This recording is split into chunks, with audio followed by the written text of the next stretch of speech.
Hey guys, welcome to the Pace Morby Show. We've got a special guest from across the freaking world on the other side of the planet.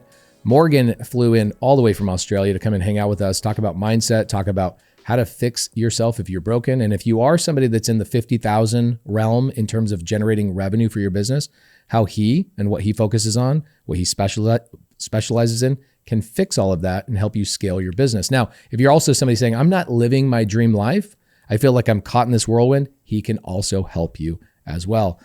My friend, thank you for coming all the way from Australia, dude. Dude, thanks for welcoming me in here. I love this place. Every time I come back to America, I feel more and more inclined to like get property here or be back here.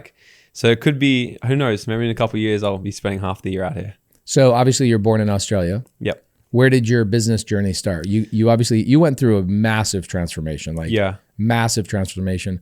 Somebody that's stuck out there, maybe they're dealing with addiction, maybe they're dealing with depression, maybe they're dealing with, I don't know what way to go. Let's hear your story and maybe help inspire those people on the other side of the camera. Yeah, so it's funny. So where business first started for me, I think most entrepreneurs always have that first little side hustle, that first little thing they did before they had a job. And I remember I was 10 years old and me and my sis used to sit and make these stupid little bracelet things, was watch movies together. And before we knew it, we had too many at the house. So I'm like, I'm going to start selling these to the neighbors. So going to the neighbors, selling, I was probably like 9, 10 years old, selling for 50 cents each. And the next minute we go to the neighbor's house and she didn't buy it. I'm like, why are you not buying? And she goes, oh, my kids make them all as well. And she goes, let me look at the ones, let me show you the ones that my kids make. She shows me, and they're way better than mine. I'm like, dang. I go, how much are they? And she goes, well, we're not really for selling. I said, can I just, so I used all my money that I made so far, bought all of hers, and then I started selling for $5 a piece instead of 50 cents a piece. And then I started taking them to the supermarket up the road, the shopping center, and I would sell them out the front to other random people. And that went really good for a few weeks until I bumped into the kid and his mom. And they were like, that's a good idea. You know who I saw there the next weekend?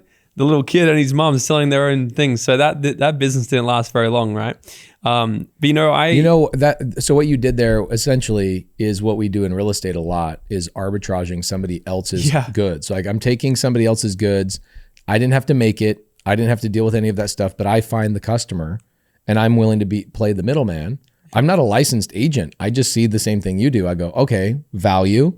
I can sell it for more. In fact, your product is better than my product. Why don't I just sell it? To see that at age 9 is insane. Yeah. And I didn't know what I was doing. It just made sense to me. I was like, I wasn't attached to, my ego wasn't attached to be like, oh, but yours is better. I'm like, bro, you're better than me at this. I don't give a shit. I'm going to make more money with yours. I'm going to use yours. And I just kept coming back like every week. And they probably started to wonder like, why does this guy keep buying all of our, and he was my supplier.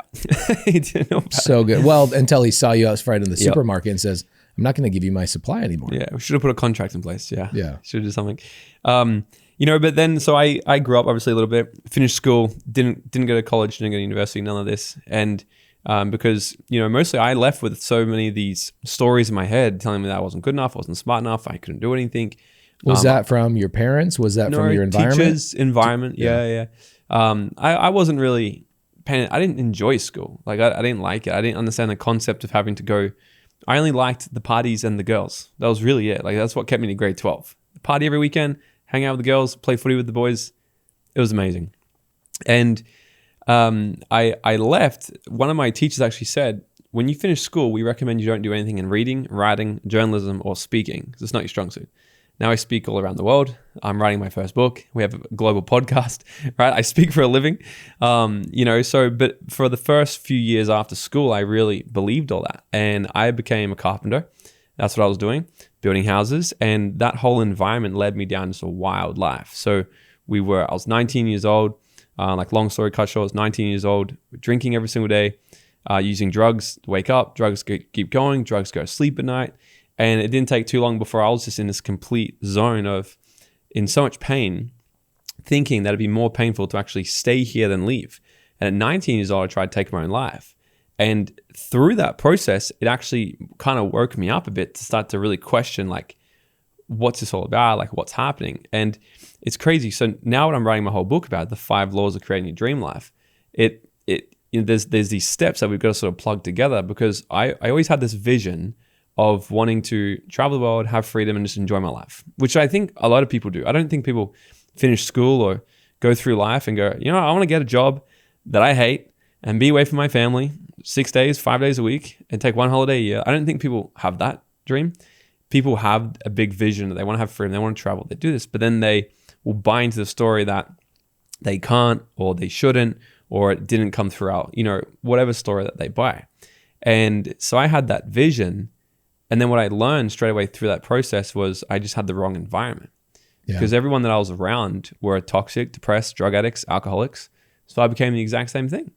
Yeah, you had this really great Instagram post a while back. It has like 4 or 5 million views on it. It's the 4 red lines. The Asch experiment. Yeah. Yeah. This changed my life when I understood this. Well, I actually went through a process of changing my environment before realizing this, because what happened from 19 to 23 was crazy, because I went 19, started in network marketing actually at 21. Had no idea what it was. I just saw it as a way to make some extra money. I started in there, sucked at it. 2.5 years later, I was financially free living in Mexico. I moved there. I was making more money residually per week that I needed to live on. I retired me and my partner. We moved down to Mexico. And I just got obsessed on one question.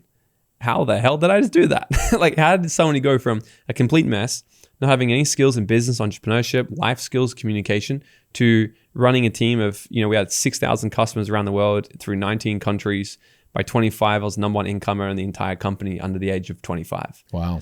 And so I got really obsessed on neuroscience, behavioral psychology, and all this. And then, so I started learning about the Asch experiment. Okay, so the Asch experiment is one of the craziest things that Harvard University have ever actually done. And so what they did was they got a group of actors. There was about, 9 actors, 1 real person in the group. And they all go into a room and they put 4 lines on a board. 3 lines are all even. 1 line's like, say, double the length. And they say to the group of people, all you need to do is put a circle around which line is different. But they told all the actors to purposely circle, let's say, line A, which is the normal one. But line D was the one that was off. So they all come in, they circle A. The real person comes in, looks at them like they're some sort of psychedelic treatment. And they're like, the answer's D. And he's like laughing. It's strange. They reset. They do it again. The second time the person comes in and he doubts himself a little bit. He's like, no, it's D. The answer's D. Reset, they do it again. Third time he comes in, a little bit more doubt, a little bit more doubt. By the time they get to the 4th, 5th, or 6th time, every time they've done it, you know what he does?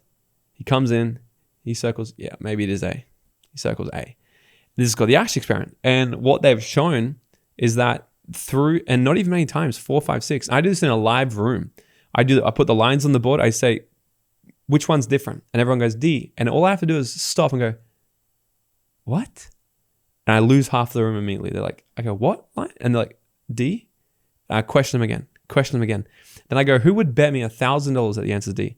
By the time in a room of 100, maybe there's 1 that goes, yeah, I'll bet. I go, well, the answer's D, obviously. And everyone's like, oh. I said, but the fact I just made you doubt your own reality. I just made you completely question what you knew was real in front of you. And only because I was the authority figure and questioning you a few times, you completely went against what you knew was absolutely real, but you were willing to join my narrative. And what this shows us is that it's more important for us to do what everyone else around us is doing than to actually choose our own path that we know intuitively is actually the one we want.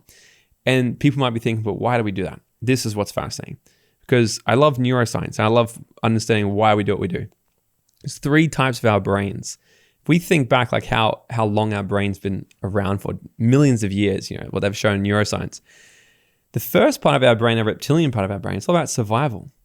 So all they care about, like back in say the caveman days, they go, will I make it home today to have sex and reproduce, and will I survive? That's their care. They're not worried about, can I become abundant?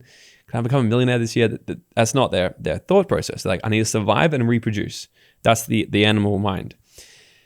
Now, let's say if we're out hunting and we're with all the boys, right? And we're the navigator, and there's a path that goes left and right.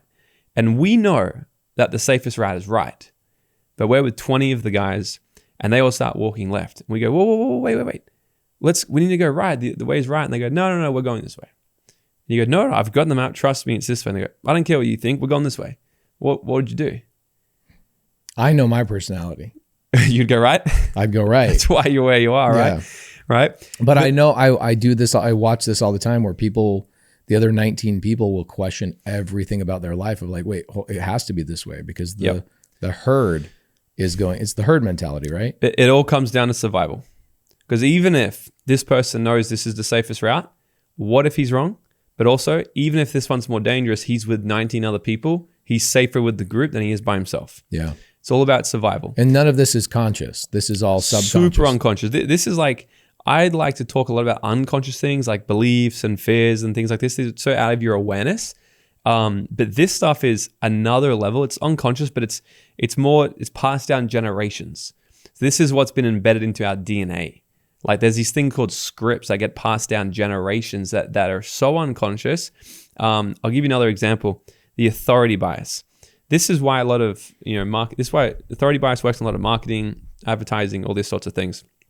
Because think also back in the day, you're in a whole tribe. Who's the leader? The boss, our elders, the person who's sharing the story. Why does podcast work so good? Authority. Because we're sitting here sharing a story. And caveman. Right? Yeah. It's like, I'm going to get up. Draw the story on the side of the wall. Let me teach you how we hunted and all this. So it's been so encoded into us to listen to the person with the microphone, listen to the person that has the authority. But the authority bias is a very, very fascinating thing as well. And I want people to understand this because if they understand this, they could understand where they might be being misled in life. And then also how they could use this to their advantage to actually program themselves to be more successful. There was another experiment called the Milgram experiment. Have you ever heard of this one? No. This is mind-blowing. Is this the Harvard one where like 95% of people killed somebody? No. Okay, so do you think I can make you kill somebody within an hour? Probably. What they've shown is most people, if you said, do you think I can make you kill someone in an hour? They'd be like, no, I'd never kill somebody, like not against, not if they weren't trying to threaten me or just a random person. Even then, it's like, I think most of us would probably run from somebody who's trying to threaten us rather than kill them. Yeah, right. So where this study came from was Stanley Milgram. His parents went through, they were Jews in the Holocaust. And he wanted to sort of realize, I forget what it was called, I could be saying it's completely wrong, Nuremberg trials, or I forget what it was called, when they tried all the Nazis. And essentially asked, and they were like, why would you do this? And they said, well, we're following orders. So he wanted to find out why that happened. He's like, how could so many people commit murder just by following orders? So they got a room, okay? And they get a random person, they get you and one other person. And they go, okay, draw straws so you know it's random. So you get the short straw, great. You're going to go into this room, you're into this room. And I say to you, okay, this guy, he's going to the other room and you're going to just test some little electrocuting shocks on him. And we're going to see if he can learn through negative reinforcement. That's what the test's all about. So you're like, okay. He goes into the room. Now he goes into the other side of the room. Now we tell him over here, don't worry, we're not hooking up to anything. Just watch. But you think he's hooked up to something. We put you into the room and we say, okay, here's your board. You're going to read him these questions. Every time he gets a question wrong, you're going to administer one shock to him. Just go, shoot. Every time he gets one wrong, you're going to increase the voltage all the way up to, here's a red line, 250 volts. That's enough to kill somebody. But the machine goes to 400 volts. Any questions? You're like, nope. Great. Get started. There's nothing but a man in a lab coat. Lab coat sitting there with a clipboard. Okay, please get started. So the guy reads the question. On the other side is a fake tape recorder giving him wrong answers. Okay? Gives him the wrong answer. First shock. And all you hear on the other side is the guy go, ow. And then with each step, it gets louder and louder and louder. He's like, ow, ow, ow. Gets to 100 volts and this guy's screaming. And he's like, please stop. Take it off. Take it off. Take it off. Now this guy eventually starts to look at the lab coat guy and go, what are we going to do? He wants me to stop. And he goes, please continue the experiment. That's all that'd say. Please continue the experiment. Some people would even question back and go, but what if he dies? Who's going to be liable? He goes, I'm liable for this experiment. Please continue the experiment. Keep going. So the guy goes, okay. Now guess how many people in under an hour went past 250 volts, enough to kill someone? Probably 100%. 100%. They've done this test over 400 times because they wanted to see, well, maybe it was, they did it in a university with the prestige. So they wanted to do it in an underground house. They changed everything. Over 100% of people go past enough to kill somebody, and about 67% go all the way to 400 volts. Wow. Right? And then they've... Why is that? Authority bias. There's a man in a lab coat telling me to continue. This is what played out. So you would see these people literally start to like rip their hair out almost. So it's literally a white lab coat and a clipboard that's making somebody go, well, this person's in charge. Yep. And I'm in their environment. I'm in their building. I'm in their experiment. They're the authority figure. I'm going to follow what they tell me to do. Yep. And they also have this shared responsibility feeling where it's like, well, if it's not just me doing this, I'm sharing the responsibility to somebody else. And then I saw an interview with somebody that did straight after they told him to stop. And they said, okay, so what did you just do? And he goes, well, I don't know. I was following your orders. And he goes, well, you just killed a man. He goes, whoa. We don't know. He's like, I was telling you we should stop. And he goes, but you kept going. And he goes, no, but you made me. And he goes, who was pushing the button? Wow. And it just shows in straight up where it's like this person just through sheer just not even much pressure, but this is where the whole story of the authority bias came from.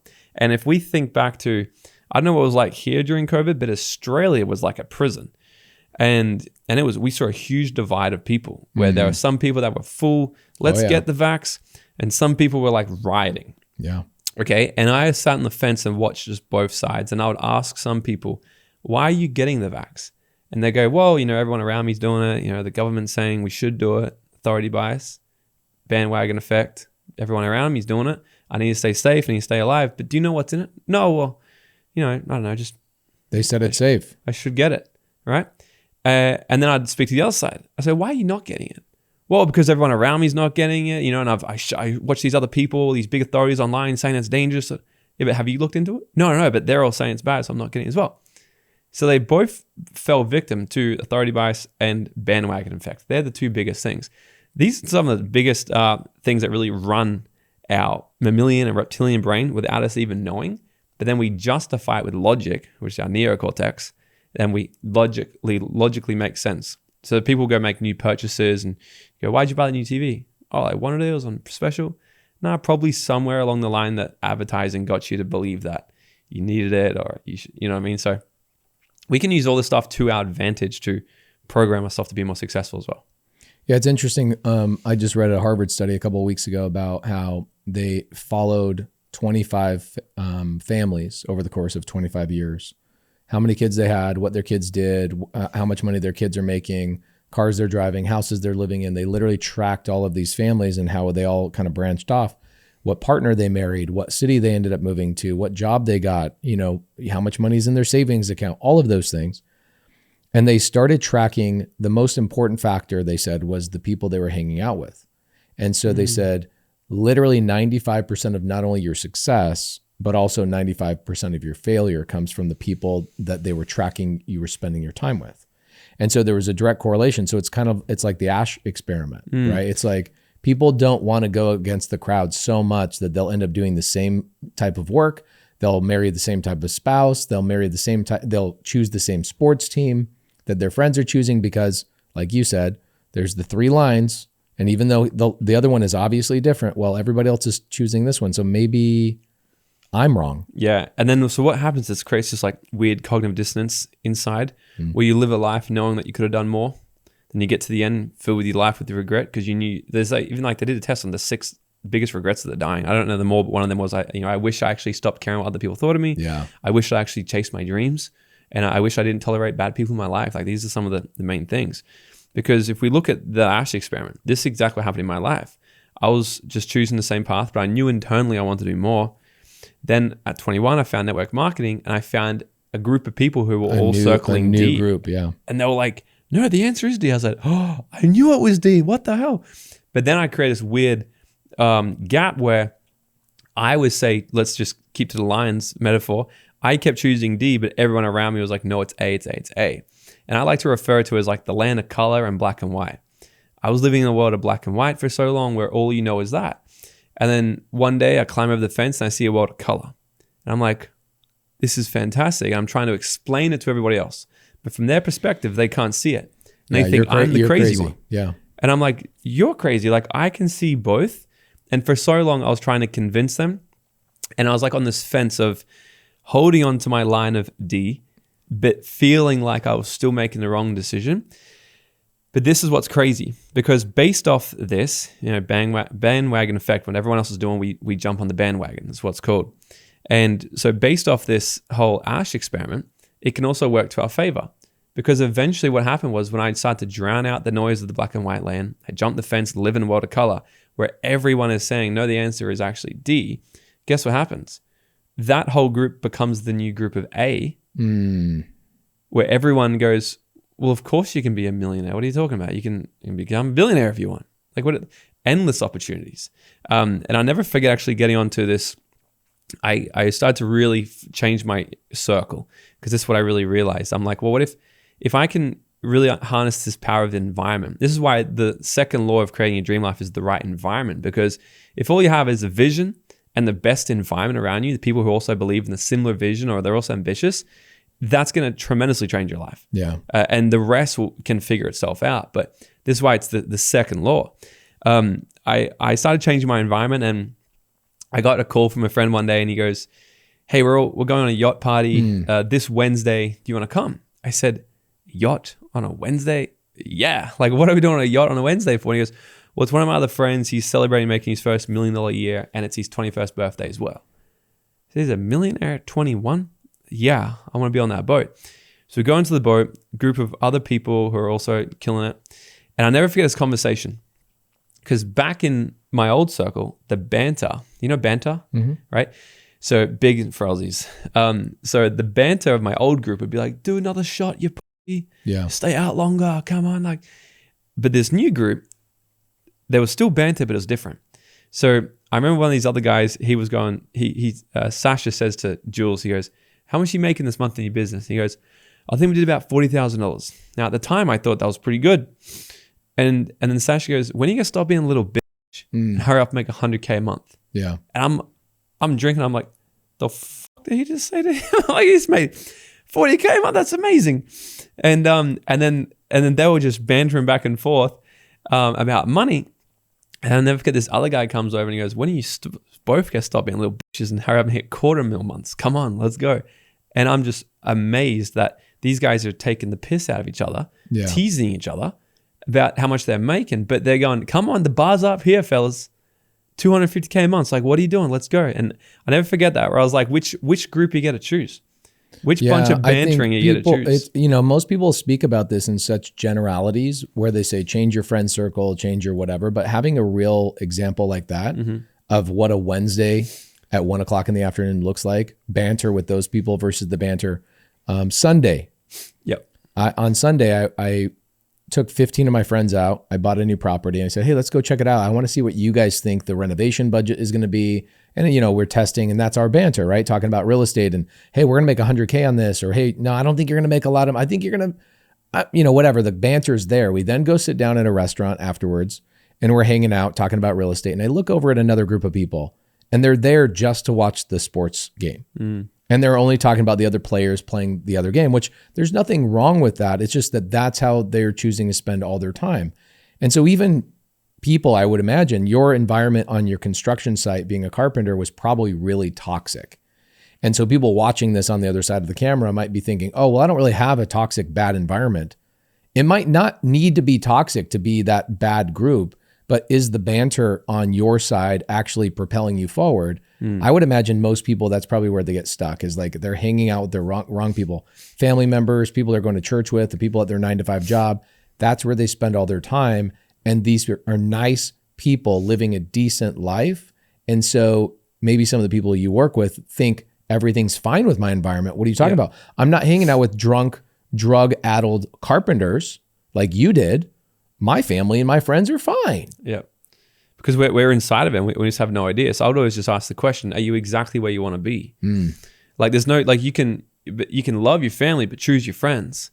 And you might have a fantastic family and that's beautiful if you do have it. But I like, this is why I still, like my partner is pregnant back home. I would rather be back home with her.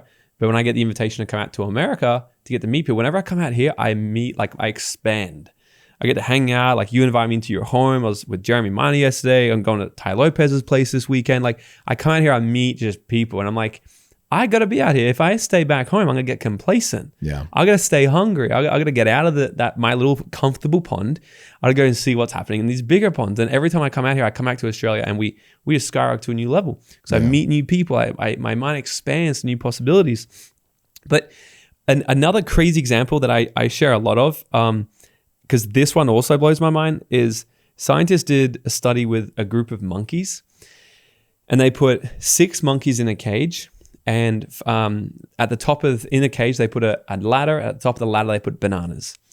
Every single time a monkey would go up the ladder, they would scold the other monkeys with water. So that'd punish them.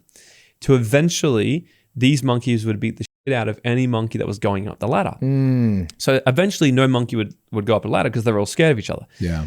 Then they switch out one monkey, put in a brand new one. He goes up the ladder. He gets the crap beaten out of him, doesn't know why.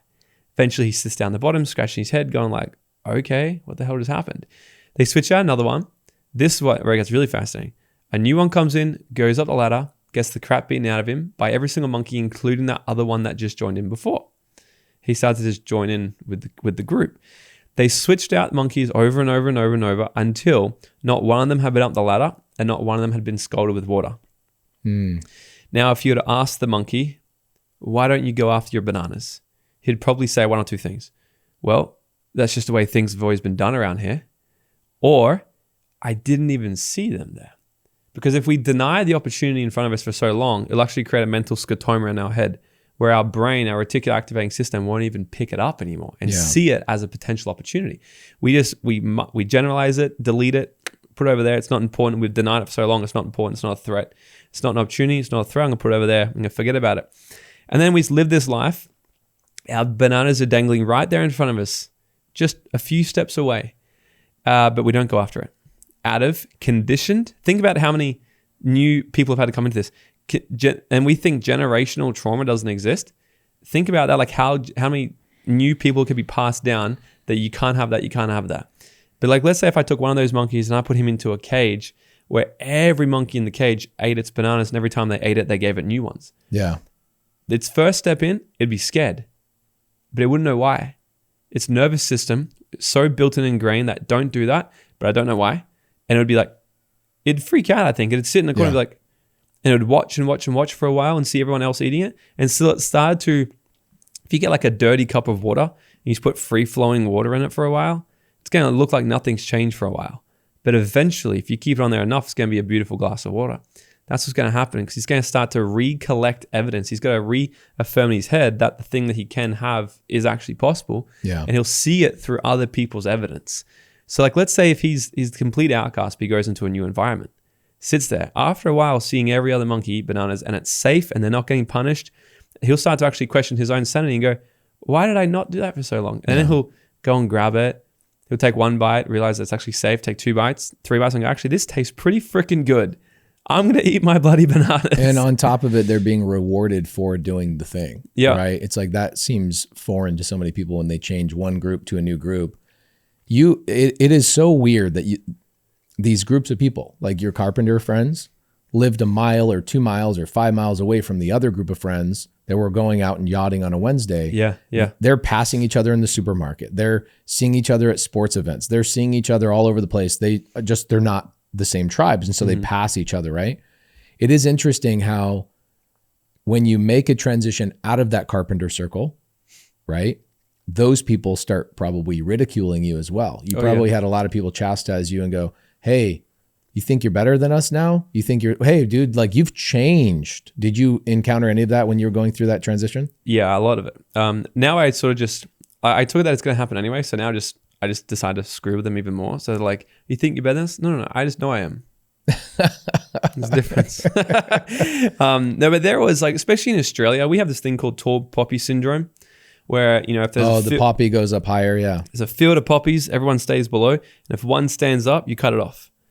So it's very common. So if in Australia you try to break out the mold, which is it's like this, it's like we wear this thing like a badge of honor, the blue collar Aussie battler. It's called. You know, if you struggle, then you know that you should be proud to be a tough, doing it hard Aussie. And I don't know where it comes from. The only logical thing I can think of is that we're only about 5 generations off convicts.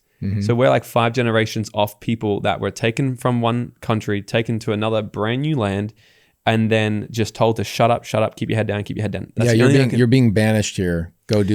Yeah. It's the only thing I can think about. We're only 5 or so generations. Like Australia's only just over 100 years old. We federated over 100 years ago. The first group of people came over 200 years ago. So first group of white people just over like 200 years ago. So we're very, very new.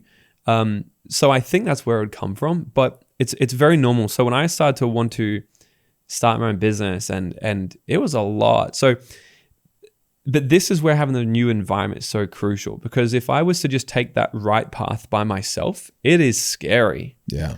I'm even though if I know I'm right, I'm still questioning myself the whole time, being like, did I make the right decision?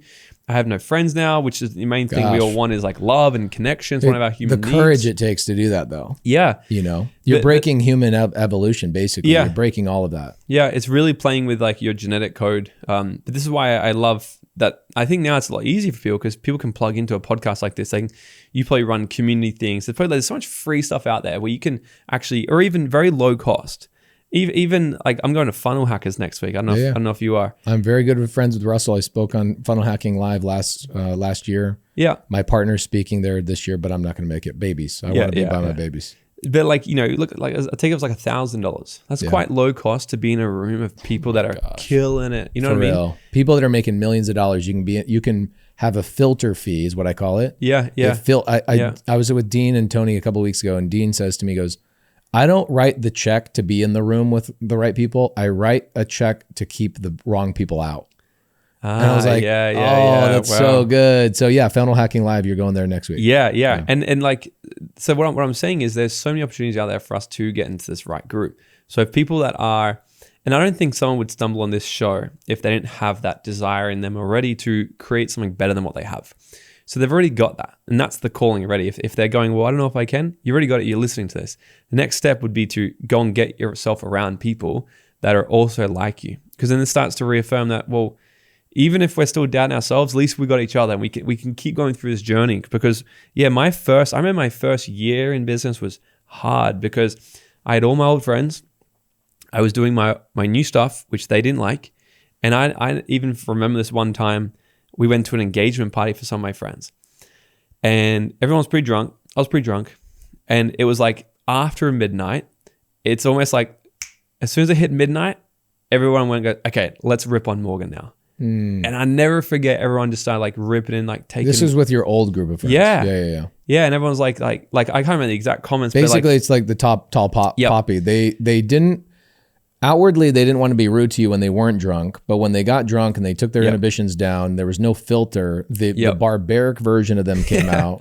That human, it's a crab mentality. Have you heard of that? Oh yeah, the blue crab. Yeah. I've done this experiment in person. Like we actually bought. You done it? Yeah, we bought, because I was in the construction world as well. That's how I got into real estate. Yeah. And when I transitioned from construction, I was a carpenter as well, and I got into real estate. It was like, oh, you think you're better than us? Da da da da. And somebody passes this study to me about the blue crab. I'm like, that's not real. So my wife and I went and bought blue crabs. We put them in a bucket and we watched this thing actually happen. Wow. You have to buy a little bit bigger of a bucket to fit enough of them in there, but they truly will pull each other down. Yeah. They're like, wait, why are you trying to get out of here? What are you doing? Meanwhile, they think it's safe. This is the thing that I discovered. They're not doing it because they're like, screw you. They're doing it because they're like, what are you doing? Yeah. It's You're unsafe kill out yourself. there. We're helping you. Yeah. And they put you back down. So once I started to understand that, it really helps to view people from their perspective versus your perspective and expectation of them. Yeah, I imagine you start looking at your friends like they're monkeys in a cage. Like, yeah, guys, the bananas are right there. Like, what are we doing here? You go, it's not your fault. You've been penalized with water. You've been da-da-da-da-da. It's not your fault. And you actually have some sympathy or some empathy for them, because you're like, I used to be there too. Yeah. However, can you fix those people? That's the question. So here's the beautiful thing. For a while, there was about 2 years there where I was on the side of the fence going like, come on, guys, why don't you just do this with me? Why don't you're so miserable. And none of them understood it. And I started to see it from their perspective, and I understood the crab mentality. And I was like, okay, it's not their fault. I'm sure they're loving, I'm sure they want the best for me, but they're doing the best they can with all the information they have. And so am I. And I have more information than them, and I can see different perspectives. So I'm just going to leap. And I leap the fence. And fast forward a few years, what was actually really fascinating is some of my best friends actually from school. Now they were never the ones who really like took the piss out of me. Like that's a very Australian But they were saying. in the group. I don't know how to translate that to American. Like take the piss out of someone. It's like if you're Give you a hard time. Yeah. Right. Yeah. It's very Aussie. So they were never ones like that, but they were very like, like, no, like we're doing university. But guess what happened? Last year, I sent them all a video, these 3 of my best mates from school. Sent them a video that reminded us of something that we used to do at school. I go, how funny was this? Remember that? Then they go, oh man, like how are you? Like what's going on? I said, well, I'm actually back on the Gold Coast. Like why don't we go get dinner or something?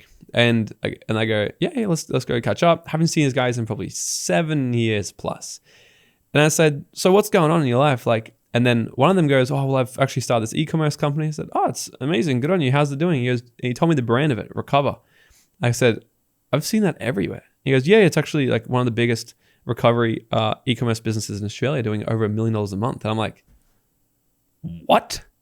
When did you do this? And he's like, oh, last few years. Yeah. Like, and then the other 2 boys joined in. He goes, yeah, we've also started a business. We're selling this product. This thing's doing about, I think they're like $20,000-$30,000 a month now. He's like, we're about to quit our jobs. We're all moving to Dubai. I'm like, I don't know if you guys are like with me here. Yeah. Like, cause you're full of shit. Like, I just don't believe. And they're like, no. Then they started showing me their website, their Stripe banks. And I'm like, you guys are actually crushing it. And they yeah. And they go, well, actually, we've actually been listening to your podcast for the last couple of years, and you've interviewed some awesome people, and you really just made us realize that, like, yeah, life's too short and we want to do something awesome. And 2 of them just moved to Dubai about a month ago. They came to my last event. We run a bigger program called Dreamfest at the end of every single year. It's like an entrepreneur conference. And they came to that last year, and they're just like, this is crazy. So, but what happened was I went first and showed them what was possible. And it's like they were in the monkey cage with me, but then they could look into the other cage, and eventually they started to see that I was eating bananas, and they were like, screw this. Yeah. They realized they were just in the wrong cage. And then they left together. Yeah. And then now they're following the path. So I think everything has a way of working itself out perfectly. I think anyway. I'm just in my own life, and people on the other side of the camera, your own life, you're going to want to save your family members. You're going to try and save your friends.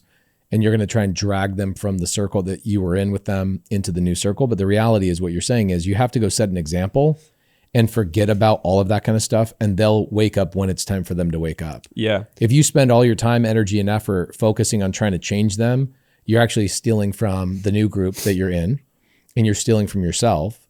The best thing to do is create an example, go do cool things, give them permission. If you're not eating bananas in the new cage, then they're not going to come over to the new cage. Yeah. If you're in the new cage yelling back at them going, you're in the wrong cage, it's a waste of time. Just eat the bananas, focus on what's happening in that new cage. Because also you got to realize, like I said, you take one monkey out, get a new one, it's going to feel unsafe. Yeah. This whole nervous system's going to be like, this is not. So you're fighting against that. It's like I'm trying to convince my friends who I'm staying with to come skydiving with me tomorrow. It took me like 2 hours last night. I'm like, come on, jump. And they're all like, no, it's the same thing. I'm like, come on, it's fun. You should do it. And they're like, no, I don't want to do it. I'll come watch you. I'm like, there's no point if I can watch you. I'm going to be in the sky. You can see me get on the ground. What do you got to watch? I'm like, jump with me. And it's the same thing. I'm trying to convince them, but their whole body is like, this is a bad idea. Yeah. And so I'm just like, look, if you want to come, you come. If you want to come watch. Maybe you'll see me jump one time. Maybe you want to jump on the second one. Yeah, it's interesting because it's not even them really. It's like the amygdala, that little almond inside their head, right deep in their brain. It's the almond that's saying, no, we don't like this. Mm-hmm. And it's like, yeah, if you don't want to come, it's like, well, it's not really them. It's like this little prehistoric version of themselves. Yeah. It is crazy to think about that it's not even them. Yep. They want to, but there's something inside of them sending them pulses saying, no, don't do this. Mm-hmm. Yeah, because each brain will drive the next one. So the small one, this instinctual safe, fight, flight, it's going to control that next one, which is our feelings and our emotions. And our next one's going to control the logical, which will be like, I did enjoy that. That was great looking back on it. And this is why I think a lot of people live life with regret, because they're being really controlled by our primal instincts, which is, I don't want to say you can't control it, because you absolutely can. You just got to understand how. But what you got to understand is it's always working against you. Yeah. Especially when it comes to wealth and creating a successful life, because this isn't normal, really. If you look at everybody out there, it's not normal to go and create a life by design, make millions of dollars and create a life of freedom. In our world, it is. But for the average person, we're not indoctrinated like that. Yeah. We're indoctrinated to no, play it safe, just get by, farm, make money, survive, reproduce. It's this whole primal thing. But then people look back in their life and go, why did I do that? Yeah. And it's interesting. So 3 years ago and 3 months ago, we do a TV show for Dawn dish soap, right? We were on a TV show for A&E. We do this commercial and we're thinking, man, this is cool. We're on our first national TV commercial. Like Dawn dish soap is spending $20 million on this advertisement. This is kind of cool. So I hire a behind the scenes photographer. Mm-hmm. Okay. I don't know who the guy is. I ask my videographer, who's my good friend for years, do you know a photographer that can just take behind the scenes photos for us? He goes, yeah, I got this guy named Eric. Cool. I don't notice Eric at all the whole time. We're just doing the commercial. Eric's there. Hey, Eric, good to see you. Nice to meet you. Blah, blah, blah. He's taking photos. A week later, the photos come across. I look at them on my computer. I go, holy crap, this guy is talented. I reach out to my friend Bobby. I go, do you think Eric would come take a job working for me? And he goes, I doubt it, man. I'm like, why not? Like, he's talented. We have a lot going on. Like, there's opportunity here. And he goes, he's been working as a bartender for the last 12 years. And we, as other friends that do videography work and whatever, cannot get this guy out of his shell. So I go, let me talk to him. So I talk to Eric and I go, hey, Eric, let me take all risk off your plate. I don't want you to work for me full time. I'll pay you a full-time wage for 2 hours a day. You go work your bartender job. I didn't realize this, but he was a bartender for 12 and a half years working the night shift, married guy, wondering why he's not happy, just kind of getting by. I go 2 hours a day, full-time income. You have no risk. So I'm talking to the almond or the little almond in his brain saying, there's no risk. And you'll get this massive reward. There's no risk. So he goes, okay, 2 hours a day. It literally took a week. And he goes, I quit my job. I'm coming to work for you full time. I'm like, it took me a month to convince you to come work for me for 2 hours a day. And now all of a sudden, so Eric doesn't work for me anymore. Okay. Why? Because Eric went out and started his own business. Oh. Think about that. Like everybody out there, think about the environment that he was put in. He was hanging out. Here's what his whole day looked like. He would go ride BMX as a 30-something-year-old man in the daytime. He would hang out with his wife half the day. And then he would go work as a bartender all night long. He did that for 12 and a half years. And he thought, this is what life looks like. Meets me, hangs out. I know you have people like this in your life too, where they just hang out with you for a week and they're like, you showed me what's freaking possible. What the frick? There's a whole new cage out there where people are eating bananas. Yeah. So now Eric, a month ago, put his notice in and goes, I'm going and building my own business. And I'm like, isn't that interesting? The bartender who did not want to work for me at all is now the business owner. And now you're going to have to go convince the bartender to come and work for you. So the environment is massive. You got to get around those people. So your events that you're doing and a lot of the coaching that you're doing, you're helping people in what phase? Like what people are you focusing on trying to help? It's funny, as I was saying this to you before, right? Like when we first started out, I became really good at a lot of things in the mind. So I'm like really specialized in like mind control, essentially. Like the depths of anything from transformational change of people, like I'm staying with a friend right now, which I haven't seen her in 7 years.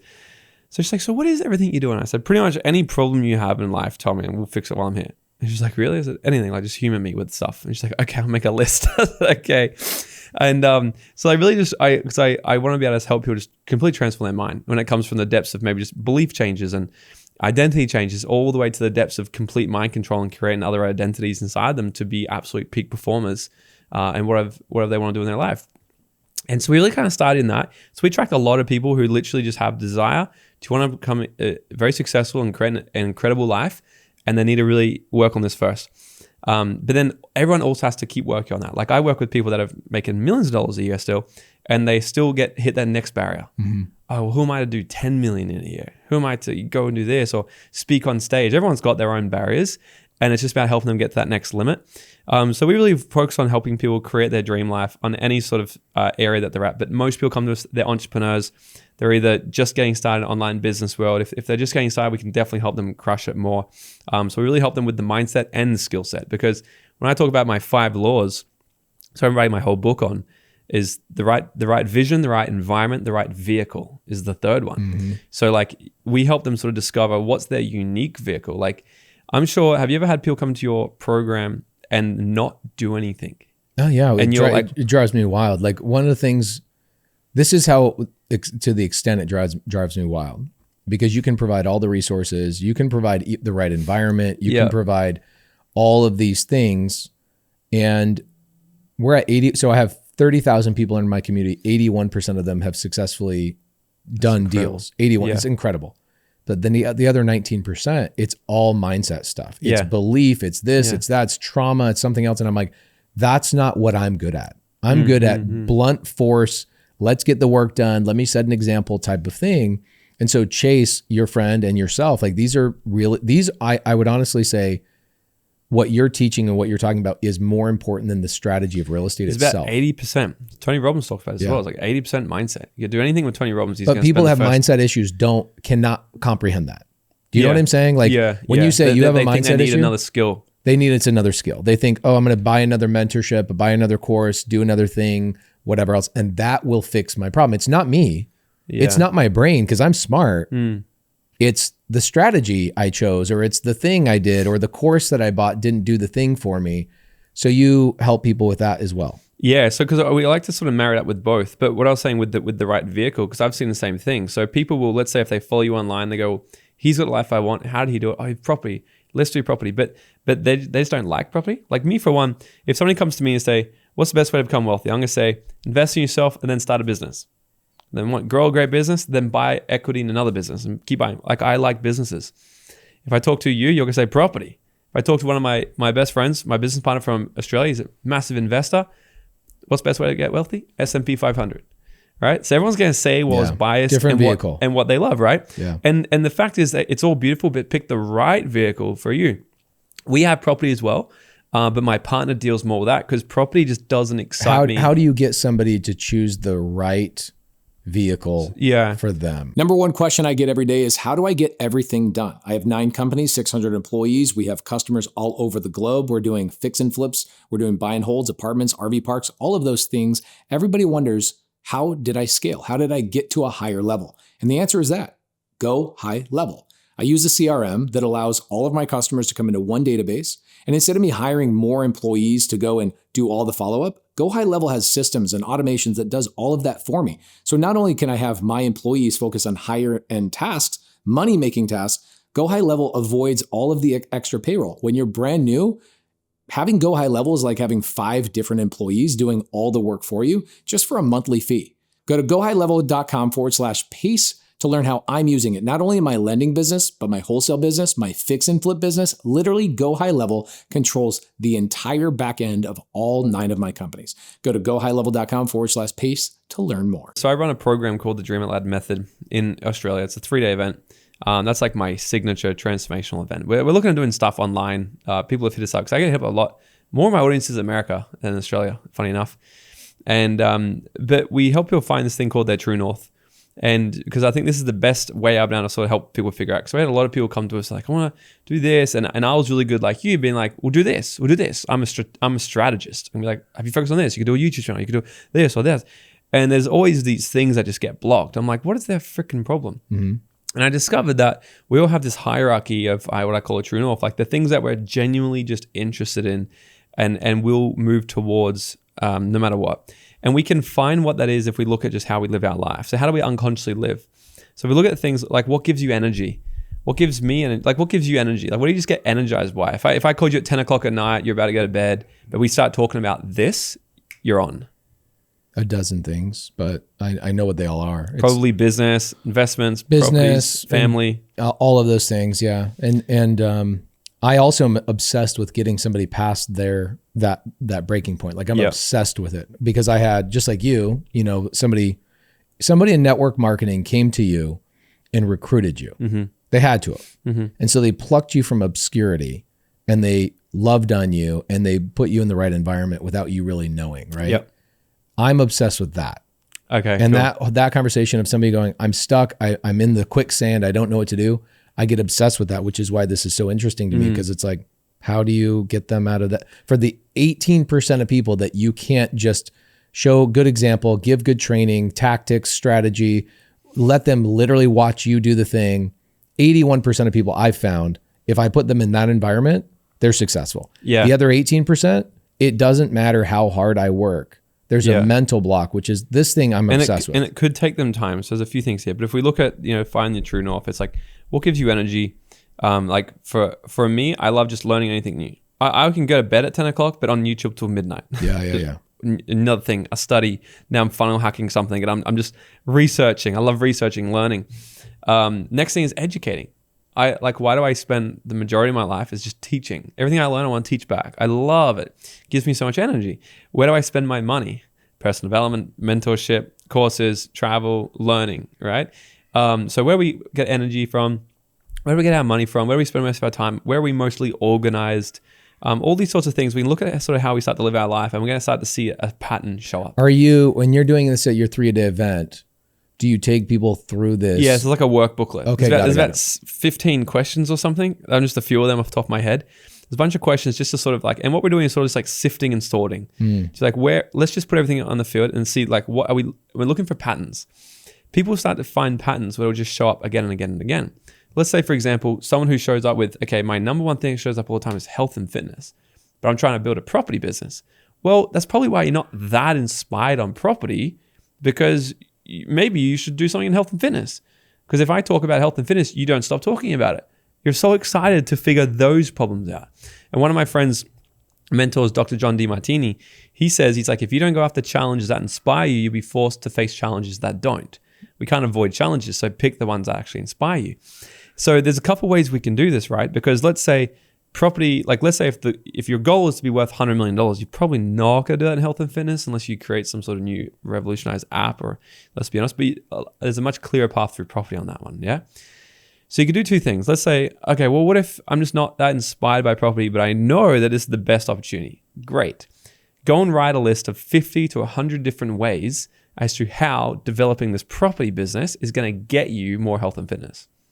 And you can link what you're doing that doesn't inspire you that much to the thing that does inspire you the most. And if you can create all this evidence in your head intrinsically, because this is like our very deep values, intrinsically, we're going to be very motivated to pursue that then. So if I know that, let's say if it's health and fitness, so let's just take me, for example, learning and teaching. So we do this on myself because I'm interested in the property market in America. I know there's a huge opportunity, but it doesn't excite me that much to want to really go and spend 5 days and learn about it. And but I know it's a great opportunity. So I like learning and teaching. So if I was to go spend 5 days, I don't know how long. Do you run seminars? Mm-hmm. Yeah. How long do they go for? Our in-person seminars are 4 days. Yeah. 4 days. So, okay. Do I want to spend 4 days with Pace learning about property? Yeah, I know it's a great opportunity. Okay. I'm going to list 50 different reasons why spending 4 days with Pace is going to give me more learning opportunities and more teaching opportunities. What if I could add that to my belt? What if I'm going to learn so much in the 4 days? What if I can then teach it to other people? What if I can add that as another repertoire in what I educate and teach people on? I can educate people in property now. What if I become so wealthy through this, I get to just spend literally all my life and the only thing I do is researching cool shit every day and just speaking to people a few times a day. And that's all I do. I don't have to do any of the other boring crap. Actually, that's pretty motivating. What if I can create, you know what I mean? We start to stack up all these things that actually intrinsically motivate me a little bit more now. So when it's early in the morning, or I got the family here, or if there's other things that are coming up that I'm not that motivated to do, it's got to hardwire into me that I know a deeper reason for doing it now. You know what I mean? Versus this surface level to make money, because money is just so the basic, pleasure. But it's so true. I mean, one example, I've got a gal in my community, her name, not super important, but Christine comes to me. She's like, I'm really not inspired about real estate. I'm inspired about saving women from abuse and all this stuff. I'm like, well, that's pretty simple, Christine. There's battered women's shelters. You can buy a house and you can turn into a shelter for women. She's like, oh my gosh, you just fused the two things in the world. That's exactly it. I love that. Exactly it. Taking our deepest motivators, right? Our deepest, what really lights us up. The thing that if I call you at 10 o'clock with that problem, you've got 3 hours to talk to me about. And that thing that just lights you up. Do you find that there are some people, a small percentage of people that still don't know what that is? Definitely. I think they do. They just haven't worked on it hard enough. It comes down to also discipline. Let's be honest. Creating a super successful life is simple, not easy. If it's easy, everyone would do it. And if everyone did it, we wouldn't want it. Right. So, it's going to require, same as getting a ripped body. If women look at a man who his body is so ripped, he looks like a condom filled with walnuts, right? If he's so ripped, they don't look at that guy and go, he's so attractive because his body looks like all bumpy and shit. They look at him because they're like, that's a guy that can keep me safe. But also think about how much discipline he has. It's an unconscious thing that this is how they mate. Yeah. They'll look and go, he's not only just safe, but he's strong. He's someone who's disciplined and does it, right? Consistent. Yeah. So the discipline is the underlying root of having anything we want in life. It has to start with going against what your mind says to do. You come home, mind says, just watch Netflix. That's probably the indicator to go, no, I'm going to jump into my online education portal. I'm going to connect with people that like me so I can stay motivated. This is what I started to do. And also, not everyone will move as fast as us as well. Like now I can move fast because I've got 10 years of conditioning, 10 years of evidence to be like, new idea, execute, go, build this, boom. But my first year in business, I don't know if you've ever been in network marketing before, but it's when you go try to tell people about your product, it's a bit brutal. It's like door knocking. It's really hard. Yeah. Yeah. And I was pretty unconfident. I would say that is one of the hardest things you could ever do. I'm glad I started it. I learned a lot. I don't do it anymore. I'm not affiliated to any. I actually train a lot of different companies now. But I did it for about 7 years and hit the goals I wanted to. I was a top earner on the 25, got interviewed by the billionaire founder, trained thousands of people and stuff. And now I do all my other stuff. But my first year in business, I enrolled 8 people in my first year, and one of them was my girlfriend. Wow. So she had to enroll. So here I was showing up to every call. I was a hardworking person. I'd show up to every single call, attend every single event. Every night I'm learning about the products, learning call scripts, learning DM scripts, learning social media. But I sucked. So someone would look at me and be like, he doesn't get it. He's not gonna be a winner. I guarantee you there would have been so many people in my company that looked at me and go, he's not gonna do anything. He parties, he's distracted, he's not good. I could barely read and write. I still can barely read and write. I'm a little bit better at speaking now. But I remember even trying to write social media posts. And this is a true story. I sat with my friend who enrolled me. I said, dude, can you help me write posts? Like, I don't know how to take what I'm feeling inside. And he goes, yeah. So just start saying some words to me. And I'm like, freedom. And I kid you not, I was sitting just saying random shit to him, saying, this is what I'm feeling. And he started putting into sentences. I was like, I like that. Yeah. And he started helping me write. And we met up one time a week. And he would help me write my posts for the week ahead. Wow, that's great. And we did this for months until I started to get better at it. I was that shit, right? And so my first year, 8 people. My second year was about 30 or so people. My third year, I was financially free. By the time we moved into the 4th year, I was doing over 6 figures a year in profits. 5th year, I was doing multiple 6 figures. We're doing over 7 figures a year in sales. And I was one of the top in the company on the 25, right? So it can take time as well. Yeah. Because people just have different. So what I say to the 19... I mean, it's like the cup of water that you talked about, right? Yeah. Your muddy cup of water just takes a little bit of time to filter all that stuff out. Most of it was probably mindset. 100%. A lot of it was obtaining new skills. Having to actually unlearn. That was a big thing. Because we want to learn. And we want to teach. Like people like you and I, we want to teach everything we know so they can also win like us. And I even do this as well, but I also sometimes forget how much I actually had to unlearn first before relearning. So I might teach someone how to do sales, but I need to help them unlearn about that time they were rejected by that girl in grade 6. And now they talk to any women for, you know what I mean? I got to help them unlearn these confidence issues or unlearn the fact that their dad used to beat them or whatever. People have gone through crazy shit and they carry this around, and that's the real reason why they're not really going forward, because they're too busy trying to not have pain. Do you find that there are people that just simply are not meant for success? I mean, no. I'm a bit of an opportunist though. I think some people make it hard for themselves. I think success is like a recipe. It's like, I don't know if you like to bake or not. I sure as hell don't. But if I had to, I could cook a chocolate cake. Comes down to that. It's like if someone looked at me and goes, will he ever be a baker? Probably not. But if my life, here's the thing. People who if you face them with death, they tend to survive, right? So what would tend to happen, people will stay living at this world of a 7 out of 10 life. That's why I call it the good life. Especially in Australia, if I say to someone, if you walk past anybody on the street and you go, how you going, mate? they'll go, yeah, not too bad. That's the very generic, yeah, not bad. And it's almost like, well, if you're not doing bad, then that's good then. But if you walk past someone and say, I'm doing terrific, they go, oh, so, ooh, what's up, weirdo? Yeah, strange. What are you so happy for? Literally, like you're like, oh, what are you so happy for? Oh, I don't know. I'm alive. Life's good. Like, am I not allowed? It's like that. And I call it the 7 out of 10 life because it's the standards in which we live our life. This is also why our environment will change our standards, because we will rise to our habits but fall to our standards. This is where it comes down to. And so if we're tolerate a good life, in Australia, I don't know what it's like here, but in Australia, you could have minimum wage, have a full-time job, and still live at a pretty nice house, share a house with your friends, live near the beach, have a new car that you finance, and still go down to the nice bar and the Burley Pavilion every week and have some margaritas with the girls or the guys. You can afford that. You'd be broke at the end of the week, but you'd do it again next week. Now, that's a pretty good life. If you look at most people, look at that, you're like, man, live near the beach, live in Australia, you go to a gym, you eat well. What more do you want? You see, the good life keeps people stuck, because going from good to great in 8 out of 10 life, here's what happens. Not that much of a change in lifestyle, but a lot more effort.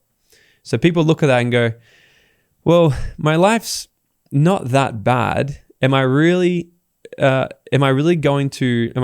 to put in this little bit of pain, this little bit of discipline, this little bit of discomfort to push my comfort zone, invest in myself, fly to the other side of the world, go to a seminar or whatever? Am I really willing to do that just to have a little bit more?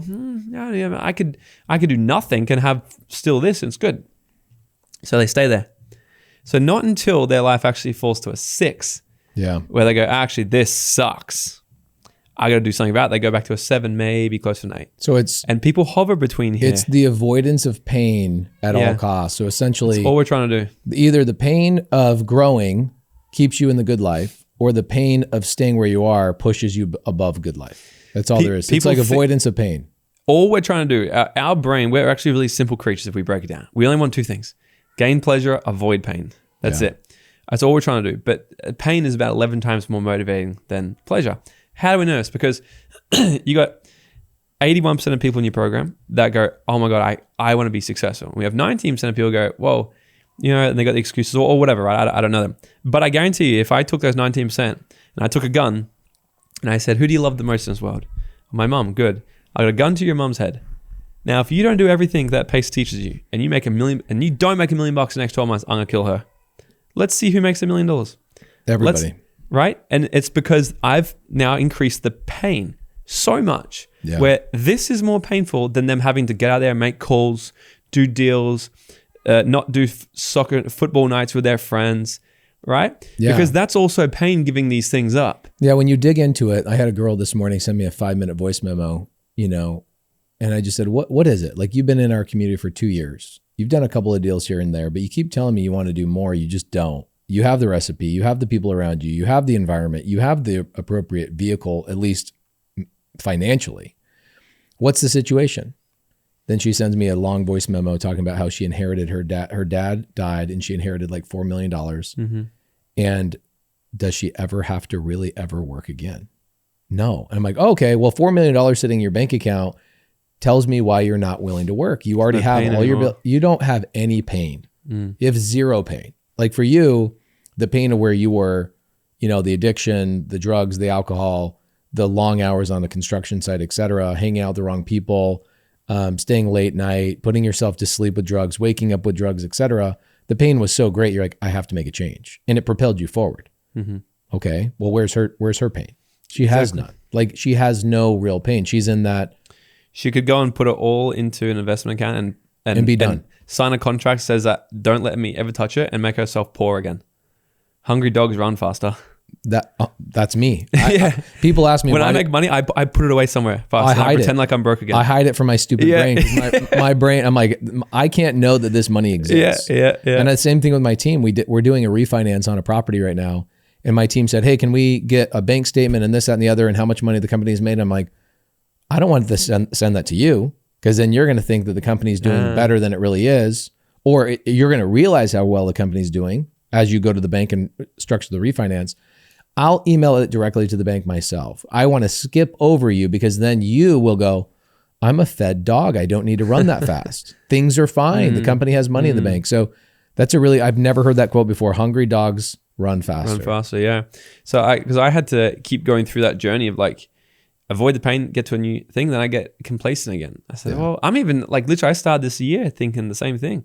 We spent the New Year's in Europe, and I proposed to my partner in Finland, and I was there, and I was like, like we do well, but like I'm also, I was like, what's the new goal this year? And I was just like in that, going, of course, and then what was funny was we were gonna fly first class home, but we couldn't because you had to fly through Dubai, and it was gonna take an extra day. And I just wanted to get home fast. So I was like, screw it, let's get these flights. I always book everything last minute. I booked this like 5 days before I came, and so there was just nothing good left. And I thought we actually booked premium economy at least. And I was like, that's not gonna be terrible. And we were on economy, and it was on the second leg home, and I'm sitting there in this fucking seat, and I'm like, this is the worst thing ever. Yeah. And I go, I found the pain again. I said to someone, I said, I will never, ever, you and me will never fly on this again. Yeah. So this is it. I want to make it normal where it's like whenever we travel, where now it just costs, it's okay to go, book $20,000 on a flight. Because if we do a return flight, Australia to here, first class, we're probably like 20,000, 15,000, 20,000 Australian, right? And it's a bit dumb money. Sometimes it's kind of like, I also go, that's just a bit dumb. Like maybe I would just do the economy. I'd rather invest that than blow that for 12 hours. But now the pain's high. I'm like, no, I want to do both. Yeah. I want to make so much money where I can also blow dumb money because it is dumb, and I also invest, and it's fine. Yeah, like why can't both be true? Yeah. So but it's always I try to look for that next thing that goes, how can it just motivate me a little bit more? But the pain is I like to ask people, I go like, what's your why? And everyone's like, but the why. And I got this confused for so long. I thought my why was I just wanted to live in Mexico. I wanted to be free, but that's pleasure. Yeah. That's a little bit motivating. See, I've never met anybody, any of my seminars spoken all around the world. I've never met anyone who said, I don't want to be richer, happier, healthier, and have better relationships. Everybody wants it. But why does, by statistics, about 1 to 4% of people actually get there by 65? Right? They did another study. It's the longest, they tracked humans, the longest ever study they ever did in Harvard. They tracked a group of people who finished college, and they tracked them again at 65 to see where they ended up. 33% of them were dead. So we have a 1 in 3 chance of dying before 65, right? Then the other group of people, I might screw these numbers up, but roughly the majority of them were still working at 65 because they had to. Then there was the top 5% of people, okay?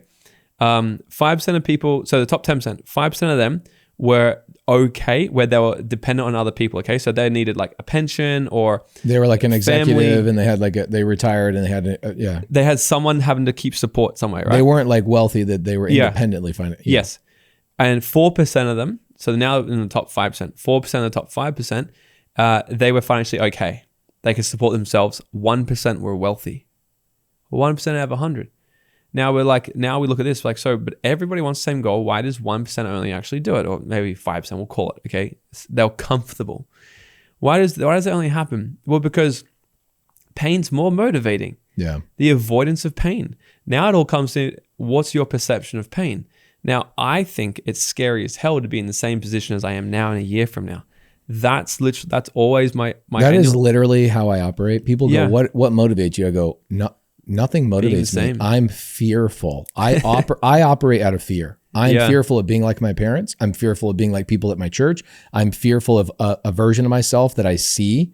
I'm fearful of the guy I was 15 years ago coming back and like taking back over my life. I am deadly afraid of that, to the point where I will work 14 hours a day to avoid that pain. And people go, wow, that's really sad. I'm like, well, it works. It works. I think it's, what got us to where we are, get us where we need to get to. So I would encourage, like it's great motivating, and I think your opportunity is to learn how to blend the joy, which I think you still get to. Like I don't think you do 14 hours a day because you're like, I gotta do it. No, I love it. Yeah, you love it. I'm the same. It's like I sometimes on a Sunday, I agree that I don't work on a Sunday and I spend it with my partner. But sometimes, actually, a few weeks ago, I said to her, I go, baby, I gotta tell you, like, I'm gonna go work today. And she's like, oh really? I said, yeah, like I just want to. Like I'm actually like, we're just hanging around the house. I just feel a bit lazy. Just give me like 4 hours. And then I'm like, oh, I'm just getting stuff That's done. me too. I really just enjoy it.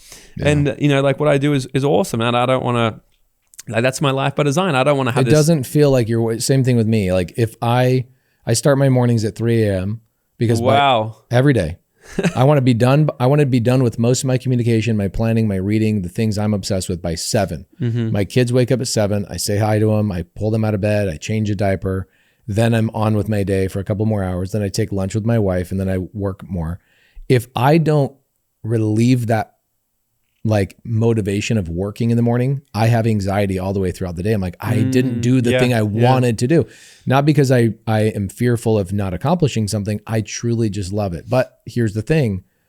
Before I found my right vehicle, I was shaking every bush I could to see what fruit would fall out. I was working so hard because of the avoidance of pain. I wanted to avoid it as much as possible. But then I found the things along the way that I truly found joy in. So your first rule is the right vision. The right vision. Second rule is environment. Third rule is vehicle. Right vehicle. What's fourth? The right timing. Timing. Because this is what could also be why people stuck, right? So I look at this and I draw the vision's the vision, but then I put these 4 circles together: the environment, vehicle, timing, you. But if they're not embodied, the symptom of a not embodied this will be self-doubt, procrastination, self-sabotage, or unfulfillment. Yeah. This is what I see play out. So these have all got to be embodied. So the timing comes down to, it's funny that we're actually on this topic because it's going this way because we're talking about it's the conversation between pleasure and pain. Mm-hmm. So I create a vision and then I create the pain. So I ask myself the question. So when I said, when I first started in business, people go, what's your why? I said, well, live in Mexico. And I did this for 2 years. Then I realized that wasn't the why, because the why, what it stands for is what hurts you. What hurts you? And I got clear on that. I said, my why is actually my vision. My vision is live in Mexico. That's where I'm going. That's the compass. Or what you thought was your why is actually your vision. Yes. Okay. Yep. But the why I go, well, what hurts you? So I started actually drawing a picture, and I actually drew my first vision board. I actually drew it out what I wanted. I'm a horrible drawer, but what happens is when we draw it embodies it more into our nervous system because it releases serotonin, it releases oxytocin. We actually start to feel it's the IKEA effect, right? IKEA give you these flat packs, so you make it yourself and you have more of an attachment to the product. That's what they've actually figured out. So if you build it yourself, you're more attached to it. Mm-hmm. So we did this, and then I go, well, what if I could create a negative vision? What hurts you? And I started writing everything in my life right now that I just hated. My job, I drew a picture of me at my job getting yelled at every day, making minimum wage, not having any freedom, not having any money, and all this stuff. Now every day, this is what I do. I'd wake up and I have a choice. See, I can't avoid pain, but I can choose pain. So instead of waking up each day going, okay, I'm not going to do the thing that I don't want to do today, I'm going to go, okay, but which pain are you going to choose today? Are you going to do the pain of discipline or the pain of regret? Choose. So every day I would wake up at 3:30. I'd be in the car by 4:30. I'd have to be on the job site by 5:30, 5:45. I'd work 12 hours. Then I'd drive home. I'd go to the gym on the way home, come home, eat something for dinner. I'd be on my computer at 8 o'clock at night. I'd work 4 hours till midnight, slept 3.5 hours, got up, did it again. Now, I don't recommend that. This is the thing this is what I say to a lot of people. I say, I don't recommend that. Looking back on it now, I don't recommend it. But also, it worked. So don't take my advice on where I'm sitting now. And this is what a lot of people do. They'll listen to the people who have made it. Yeah. Who now go, oh, you should have a 12-hour morning routine and you should do meditate and all this crap, which is fantastic. But, when I had 3.5 hours sleep, I didn't have time for a morning routine. I woke up straight away and I was in the shower. I was reading messages, water's on my back and I'm on my phone. So I'm like, I got no time.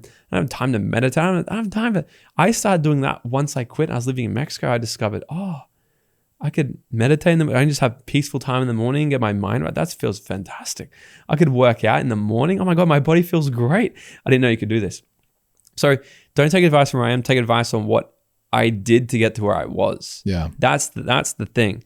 The problem is when you were in that phase, nobody cared about you at all.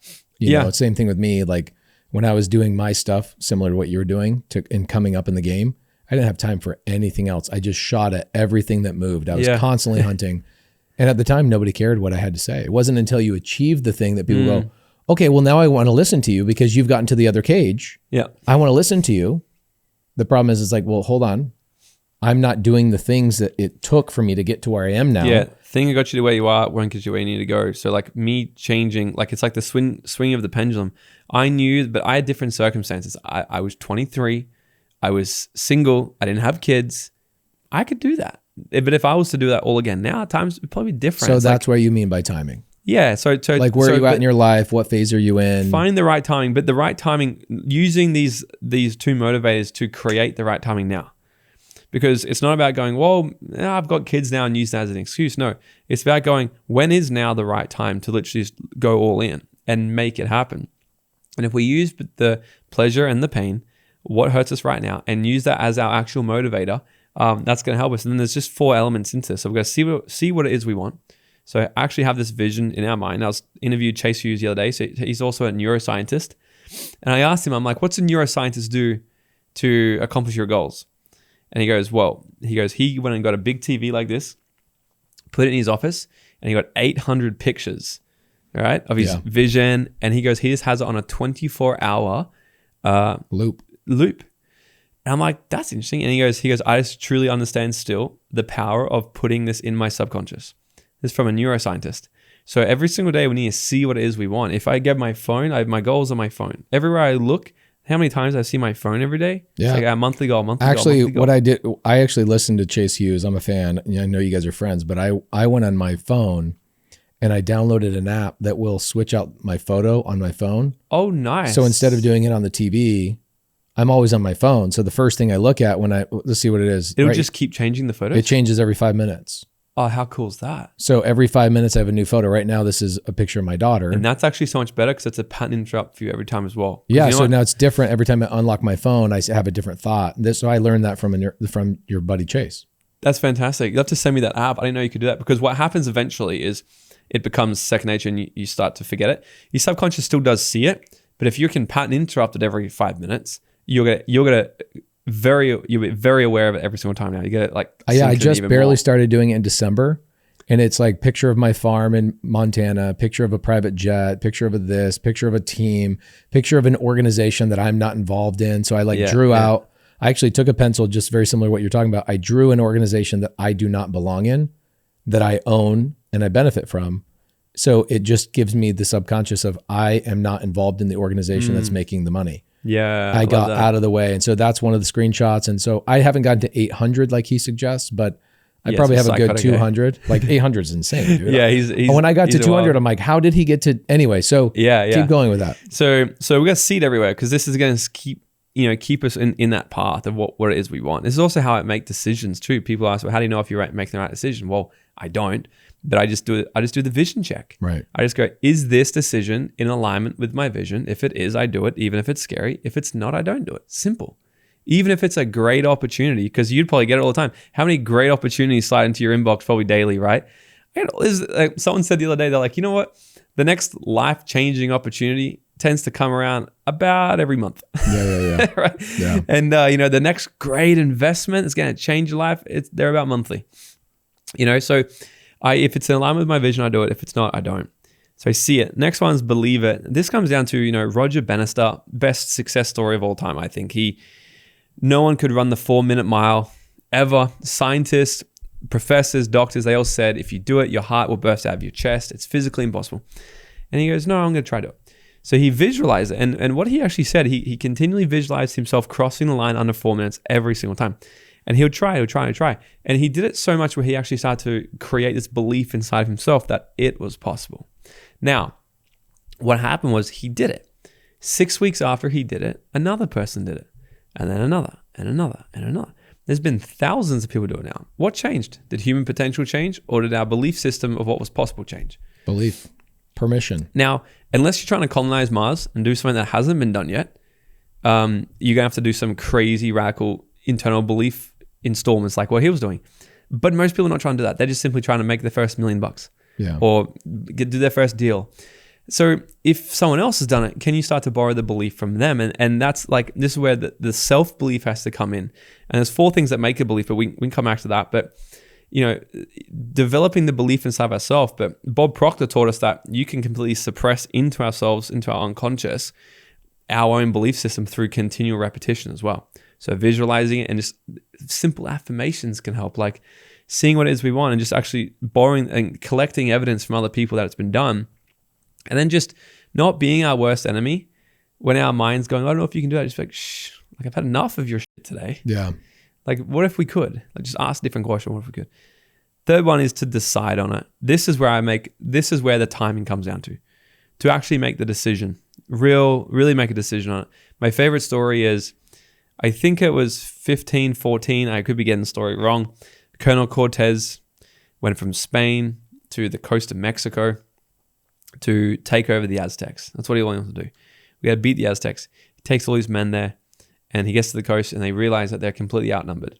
So he tells all of his men to set the boats on fire. They set all the boats on fire. They all look at him like Colonel Cortez has gone a loco. And they go, what are we doing? And he goes, well, we've only got two choices now. We're either going to beat the Aztecs or we're going to die trying. And what he found out is people that are fighting to survive tend to fight a little bit harder.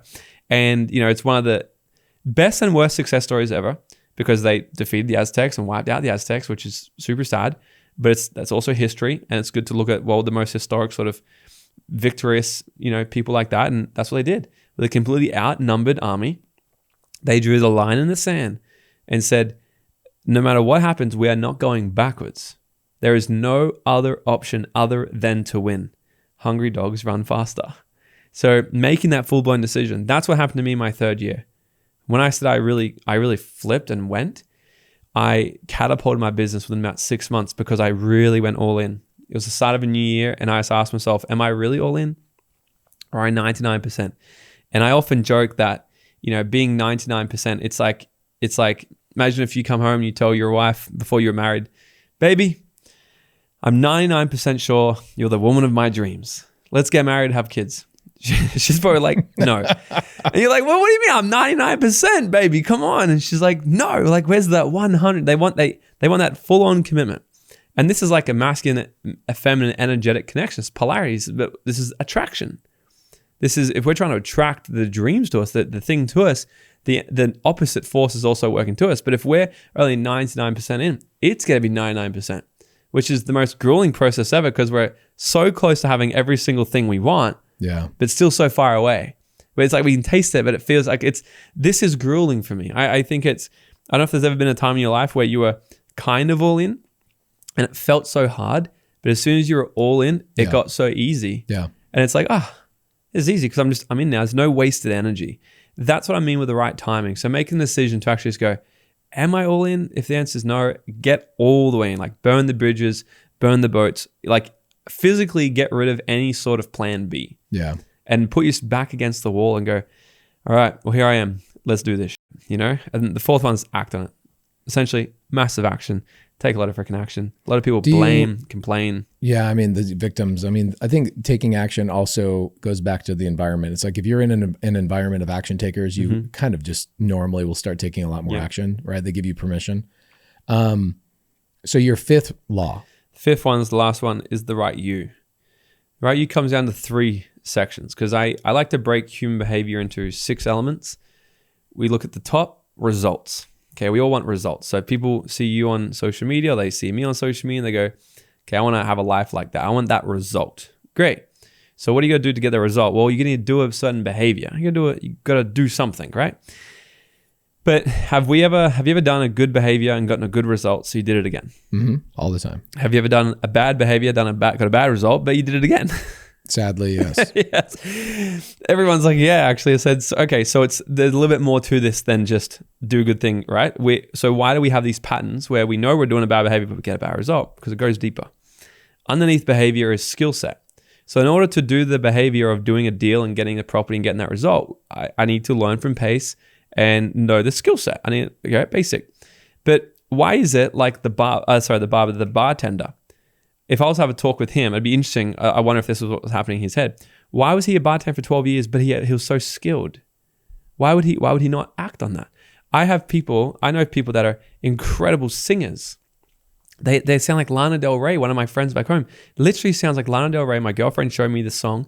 I said, is that Lana Del Rey? And she goes, no, that's Laura. I'm like, what? I'm like, she's phenomenal. Why is she not in LA singing? Why is she not famous? Well, all up here, because underneath skill set is the belief system. The belief system that drives the skill set. So if the bartender had a belief like, but my photos are not good enough, no one's gonna like it. That's what he said all the time. For a year, he's like, I'm not even that great of a photographer. I'm like, bro, I picked up the phone and I called you to work for me. I begged you for a month to come work for you. Well, of course you're good. So then the belief system is going to tie into something else, right? So if let's say, but I'm not a good photographer. Well, then what if someone finds out that I'm a fraud? Then I'm going to be outcasted. I'm going to be by myself. I'm not going to have sex and reproduce. I'm not going to survive. I'll just stay in the bar. But I'm miserable. Yeah, I know. But being sad and miserable is not as painful as being outcasted and dying. Yeah. Perceived pain. That's what happens. But this isn't conscious because they're not consciously going, because that just sounds dumb. But as happening on a complete cycle underneath our brain without us even knowing about it, we're like, oh, well, that's why I'm miserable. So the belief system that drives the skill set and the behavior is super important. So I like to look at this. I said before we'll talk about this. We can talk about this. There's 4 elements that create a belief. And I like to talk about this because a lot of people have heard limiting beliefs, empowering beliefs, and it's very cliche. And a lot of people talk about, change your limiting beliefs. Like, but how? This is how. There's 4 things that make a belief. The first one is state. Okay, so our emotional state. If we're in a crappy, unconfident, lousy state, depressed state, sad state, we're not setting ourselves up to create good beliefs and install new beliefs. We'll probably then create something like, yeah, I'm not good enough. I can't do this. It's going to come from that. But if we're fired up, we're confident, we're excited, we're in a different emotional state, we're setting a better mindset already to actually, it's a better foundation to create something empowering. The next one is intention. So what's our intention? So I'll tell you this, I'll share a story and I'll teach the rest so people can actually get this and practically learn how to do it in their own life. Because if they just got this could help the 19% actually start to rewrite their own belief. I'll share the story of how I become aware of a belief that was stopping me and how I changed it in real time just through this program. Because, so I said before, I skydive for fun. So when I had the idea, I want to go get my license, I thought it was a great idea. I love adrenaline. So I drove all the way out to this place to get my license. We spent the first 8 hours of day one learning through PowerPoint presentations all the ways you can die skydiving. So at the end of day one, I wasn't that excited anymore. I was like, I don't know if I need this anymore. Like, do I really, I live a good life. I scuba dive, I travel, I speak. Like, do I need to jump out of airplanes as well? Like, is the juice worth the squeeze? And my gut was like, don't do it. So I called my partner that night and I said, I don't know if I want to do this. My gut is saying don't. And so she's doing the whole woman thing. And she's like, don't if you trust your intuition. I said, let me sleep on it because I don't know if it's my intuition or if it's just a fear I've never felt before. So I slept on it. The next day I woke up feeling very scared. My state, fearful state. So I said, I'm really worried actually. Like, what am I so worried about? I said, well, I don't know what yet. So, but why don't you just start to, if you're going to actually create anything meaningful in your life, just first change your state. You're scared. So I went for a run. I was on the field. I was on the run strip, on the airstrip actually. I was like, just go for a morning run. So I just doing some back and forth running. I did like 1 kilometer. Not long, but just enough to move my body, exercise, and it's changed. So I'm feeling not as fearful anymore. So I could think better. I said, cool, get in a better state. Next thing, okay, what's your intention for this? The intention is I don't have to be the best skydiver. I don't have to be professional. I don't have to do these awesome landings that they're doing, because we always have this thing to want to go to how the professionals are doing it and then compare ourselves to that person and think, well, I can't be like them. Yeah, but they've been doing it 20 years. Like, so I go, okay, my intention is I'm just going to enjoy this. Just do my best, have fun, and find what's my baseline. Just go and find what's my baseline of normal first, and then we start to improve. Is your intention to become a professional skydiving person in 3 weeks? No, let's just have some fun here. Let's push the boundaries, And then the third one is future pacing. So most people, we don't see the world as it actually is. We see the world worse than it actually is. So the bartender isn't seeing a great job opportunity. He's seeing like worse. Well, what if I do that and I leave my job and then everyone ridicules me and then I'm left, and it's worse. It's made up in our heads. Then we come back and we create this belief that, well, what if this happens and I'll stay where I am, thank you. So I got clear on that. I said, so where am I going in my head? So this is what happened. I go, what am I thinking about? What are you so worried about? This is the conversation I'm having inside of my head. What are you so worried about? And I said, well, what if when you get out there, you don't open the parachute? I go, why would I not do that? I don't know, but it's a possibility. What if you knock your head on the way out? What if you just freeze while you're out there? You've never done it. It's the unknown. What if that happens? I said, okay. So it's not about scared. It's not about any of this. Here's the thing. You don't trust yourself. That's what I said to myself. And I said, oh, shit. That's true. See, I didn't trust my ability to do the thing that I had been trained on to do when the time came. I was like, whoa, isn't this a great opportunity for growth? Flipped my perspective on it. And then I also called myself future pacing. See, what I was doing is this. There's 5 stages to skydiving. Okay, I was focusing on stage 3, freaking myself out before I even got there. Guess what the first stage to skydiving is? Getting in the plane?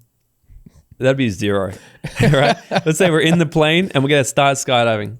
The first step, Safety. get out of the airplane. I'll get out of the... Okay. You got to exit. Yeah. Right? So you can't do anything unless you exit the aircraft. So I'm sitting there freaking out about not being able to open my parachute or getting line twists. But that's down the line.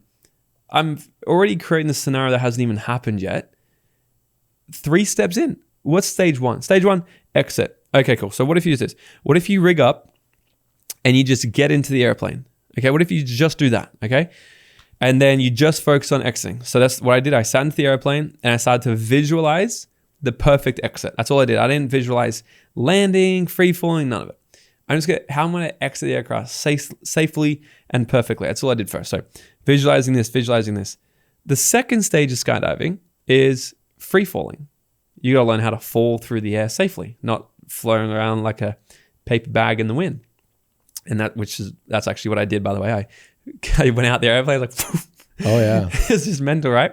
But I guess what I wasn't doing at stage 2, when I was flying around like crazy, I wasn't worrying about a bad exit anymore. And I wasn't worrying about potentially not opening my parachute, because all I was doing was focusing on in the moment. Because I'm moving fast, taking fast action. I'm moving very quickly. I'm falling every 5 seconds is 1,000 feet to my death. I have about 60 seconds to make a decision. Hopefully it's a decision to open my parachute, and hopefully the parachute comes out perfectly and I'm safe. If it doesn't come out, I've got about another 10 seconds to figure out how to get rid of it and open my emergency chute. So there's not much you're thinking about up there except for what altitude am I at and where's my parachute, right? Kind of like success. If we move fast, we think less. If we think less, we doubt less. If we doubt less, we move faster. If we move slow, we think more. If we think more, we doubt more. If we doubt more, we move slower. So action in itself is a bit of a cure for overcoming self-doubt. Stage 3, open the parachute. I opened the parachute. Thankfully, no line twist. It came out perfect. Stage 4, actually just parachute. Now I had another problem. I didn't wear my glasses, and I was like, where do I land this? I was right. I was like, I didn't think about that one, right?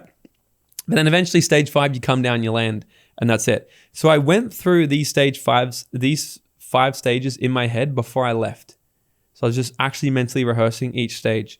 Then I went to the 4th step. The 4th step to create a good belief, right? So I've got myself in a good state, great intentions. I future paced the exact outcome I wanted, not worse than what's going to happen, the exact outcome I wanted. And the 4th one is to build evidence. So I started to look around at other people landing that went on the plane before me.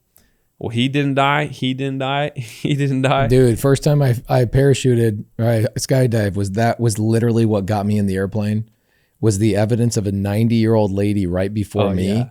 I watched this little 90-year-old frail lady floating down, and in my mind I'm thinking I'm not going to get in the plane. And then I see her 90-something years old touch down on the ground. I'm like, what am I worried about? If a 90-year-old lady could do this is crazy. Yeah. Evidence. Okay. So, evidence is the biggest. And this is what keeps people stuck, because let's say if someone's 45 years old and they've been denied their bananas for their entire life, but now they want to become a millionaire. They have 45 years of evidence of going against it. But the first thing to really also stepping and transforming a belief is 3 stages to transformation. First one is awareness. We can't intervene with a world that we can't see. So become aware. Okay, I'm doing that thing again. I'm telling myself I can't do it again. Okay, good. I'm aware of it. Next one, understand it. Okay, where'd that come from? Where did I learn that? Who taught me that it was bad to doubt myself? Where did I learn? Because mom used to yell at me every time I tried to do whatever, right? Start to understand where that belief was formed. 3rd step is start to recondition it. So start to recondition it through these 4 stages I said. Right state, good intentions, future pacing exactly what you want, and then stacking positive evidence to reinforce the exact opposite. And then it's like building a muscle. It's like going to the gym. If I get to the gym one day, do bench press one time, I'm not jacked and juicy straight away. But if I go every single day for like the next 5 years, I'm looking like a beast soon. Yeah, it's interesting when you look at intention. So for me, when I've been going to the gym pretty heavy the last 2 years, but I'm 41.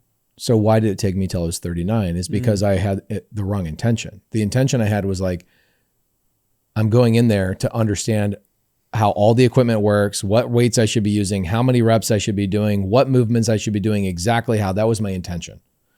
Then I switched my intention to, I'm just going to figure out what I like to do. I just changed the intention, which is this is really, really good. And so I go, I still go into the gym now, and I have a home gym as well. I'll go into the gym. I go, cool. What am I going to experiment with today? That's literally all I'm trying to do. That's my intention. Then the next thing was, when you get all the way to evidence, the evidence is like, I don't care whether I'm growing muscle, I'm not growing muscle. That's not my intention. But the evidence I have is I feel incredible. And the other evidence I have is that if I don't work out, I feel horrible. That's all I was looking for. So as I stack that evidence, then what's weird is that I start getting results. Then I get addicted to those results. So the first step, intention. Like I think that I'm glad it's the first one, because that really is it. Change the paradigm. You're not trying to be a professional skydiver. You're just trying to learn and push the boundaries. That's it. And I think what you've done as well, because if I was to guess what your top values are, it's got to be growth in there somewhere, right?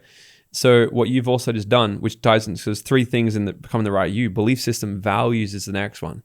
Our values is that next step down. And I was talking about the 6 things: results, behavior, skill set, beliefs, values. Our values will really determine what we believe in, and that's what motivates us. So if you value growth, which you would to some degree, probably in your top 5 values would be growth, you can tie that into everything. So instead of so what you just switched before, why you got more motivated, you switched instead of being like, I'm going to learn all the equipment, to go, I'm just going to enjoy it and try to be better. And then you start to see the growth, which then please your values, which is like, hey, this is what I'm all here for. I'm not trying to be huge and a bodybuilder, but I'm growing, which is pleasing one of your values. So that's helping you access what's truly meaningful to you in your life. And this is the next step as well. So for me, my top 3 values are love, wealth, and fun. So how I trick my mind is doing boring shit sometimes is I just ask the question, how could this be fun? How can I make this fun? I'm going to do this crappy admin stuff, which that's a lie. Actually, I don't do that anymore. But if I don't know, I really don't do many things I don't like anymore. But if I have to do something, I can't think of anything right now.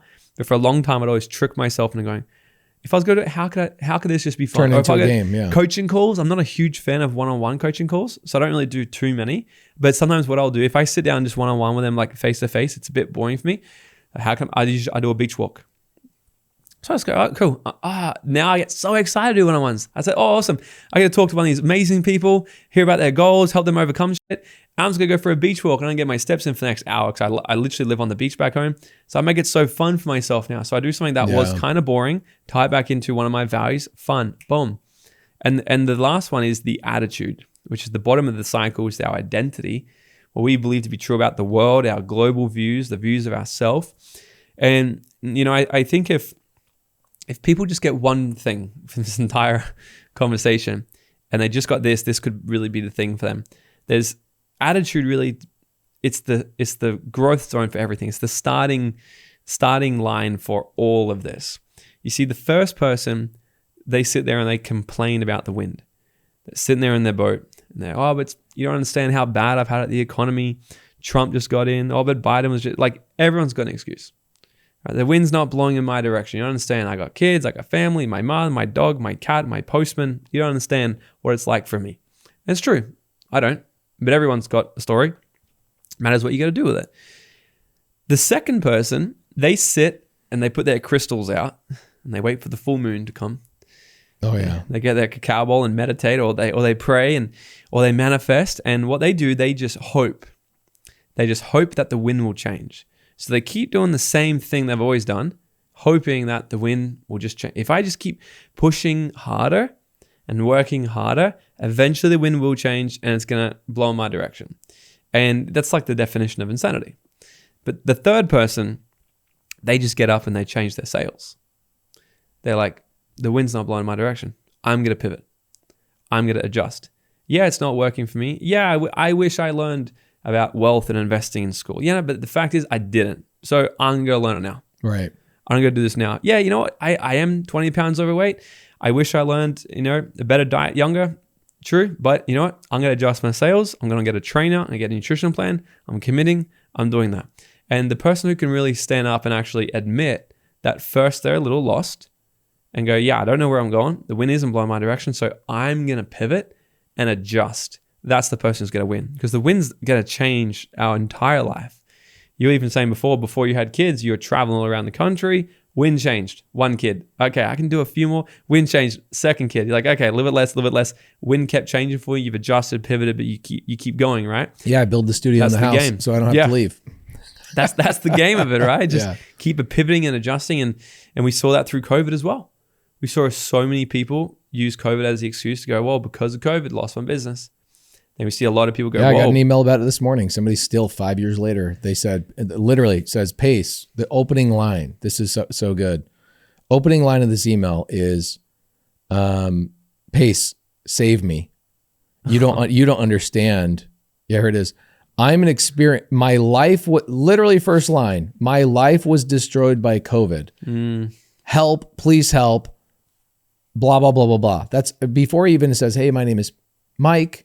This is what my experience is. Hey, I had a hiccup in COVID, but I pivoted. No, you immediately actually told me not to do business with you, because here you are 5 years later, still blaming the win from 5 years ago that your sale, you were pushed into the side of the bank. Like, what have you done in 5 years to pivot? Nothing. Yeah. So just like the future pacing, people can future pace the past, right? So they'll live in the past still. They're bringing it all into the future. But yeah, it's a crazy thing. The mind is an interesting thing. But at the end of the day, we're all trying to get our needs met as well, which based off that person's subject, I would say there's 6 types of needs. And I'm learning this from Chase Hughes actually at the moment. So he's the master of this. This is his. And one of the needs, so just like we need to breathe, we have these 6 human needs socially that we need from other people before we even meet our values and do everything else. And one of them is actually the pity. So one of them is pity. I got to research that. So one of them is pity. And what that means is the question they ask themselves is, do other people see how badly I've had it? Right? And what they're not doing it for attention. They're doing it because that's just what they've learned. That's what they learned through life. That's how they got reward. That's how they made friends. Is this something that everybody values, is getting pity? No. That's not everybody. I think there could be some elements. There could be some crossover for nearly everybody, but there's 6 main ones. So let me try to remember more, because this is quite brand new knowledge for me. And Chase has helped me do a deep dive into all this, and I'm putting into my learnings and stuff. But there's 6. So there's significance. So I'm a little significant. So you probably are as well. Most people, to be honest, if someone has a podcast, they're probably one that needs a significance. I want to impact. Am I making an impact in the world? Am I doing? And that's the question. Am I making a difference? Is what I'm doing helping? Right? And behind every need is a fear they're avoiding, which is the deepest motivator, because we'll do anything to avoid pain, before we gain pleasure, which is values. Values are motivators, fears avoidance of pain. So the behinding of significance is, what if I'm abandoned? Afraid of being abandoned. So I want to make a difference. So I've got all these people around me in the community, so people love me, right? And nothing's bad unless it's a problem though, as well, right? So I will say that, because if someone hears this and they're like, oh my God, that's me. It's not bad unless, let's say, you're self-sacrificing for the need of others to meet your needs. Then that could be a problem. But I think significance needs great. It motivates me. I make a big difference in the world. Then there's acceptance. This is also a strong motivator for me, to need to be accepted. I want to be accepted by people. And this came from when I was growing up. I need to be accepted by people in my life to feel like I was making a difference. And so then in order for me to feel accepted, I make a difference in the world. Makes sense, right? Yeah. Some of essentially these needs, what I'm doing is to actually avoid being outcasted, avoid being publicly ridiculed. These are these deep underlying things. So the pity one is basically like, do you realize how hard it's been for me? And that's the question they ask. That's such an interesting question. That's what he's basically doing. He's like, I want you to know if you realize how hard it is, how hard I've had it. And let me tell you, these people are harder to work with, because you know why? They don't want change. Because if they got change, they wouldn't get their needs met. Yeah. But of course, like, this comes from like real deep trend. Like, everybody can change. That's what's important to know. So this person, the pity people go, oh, should I just go kill myself now? No, don't do that. Everyone can change, though. That's the thing. But they're the people that are swimming away from the problem, whereas there's other clients you have and I have that are swimming towards the solution. Yeah.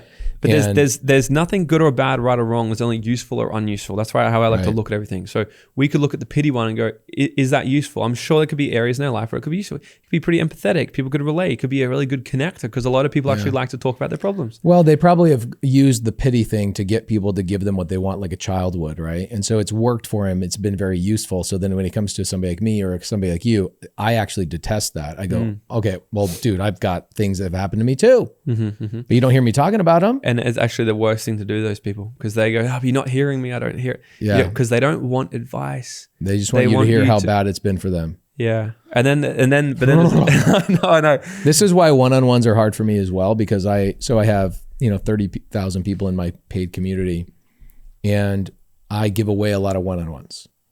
I give them away. I don't love them, but I did a trick in my brain to make them fun. How did I do that? Well, I said, all right, what's a common problem that the group is going through? And let me find somebody who's running into that problem the most often. I'll pull that person out, do a one-on-one with them, let them know. In front of the group? No, not in front of the group. Oh, okay. I say, this is being recorded. If it gets really deep, we don't have to share it with anybody.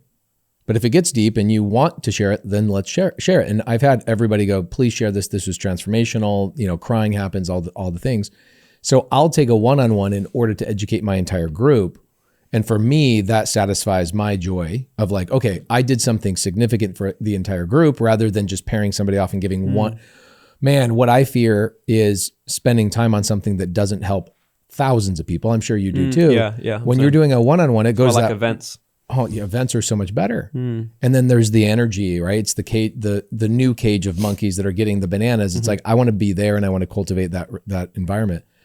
So interesting that is what that guy is doing, is he's utilizing pity to get me. Yeah, it's literally like our needs are like breath. We need to breathe.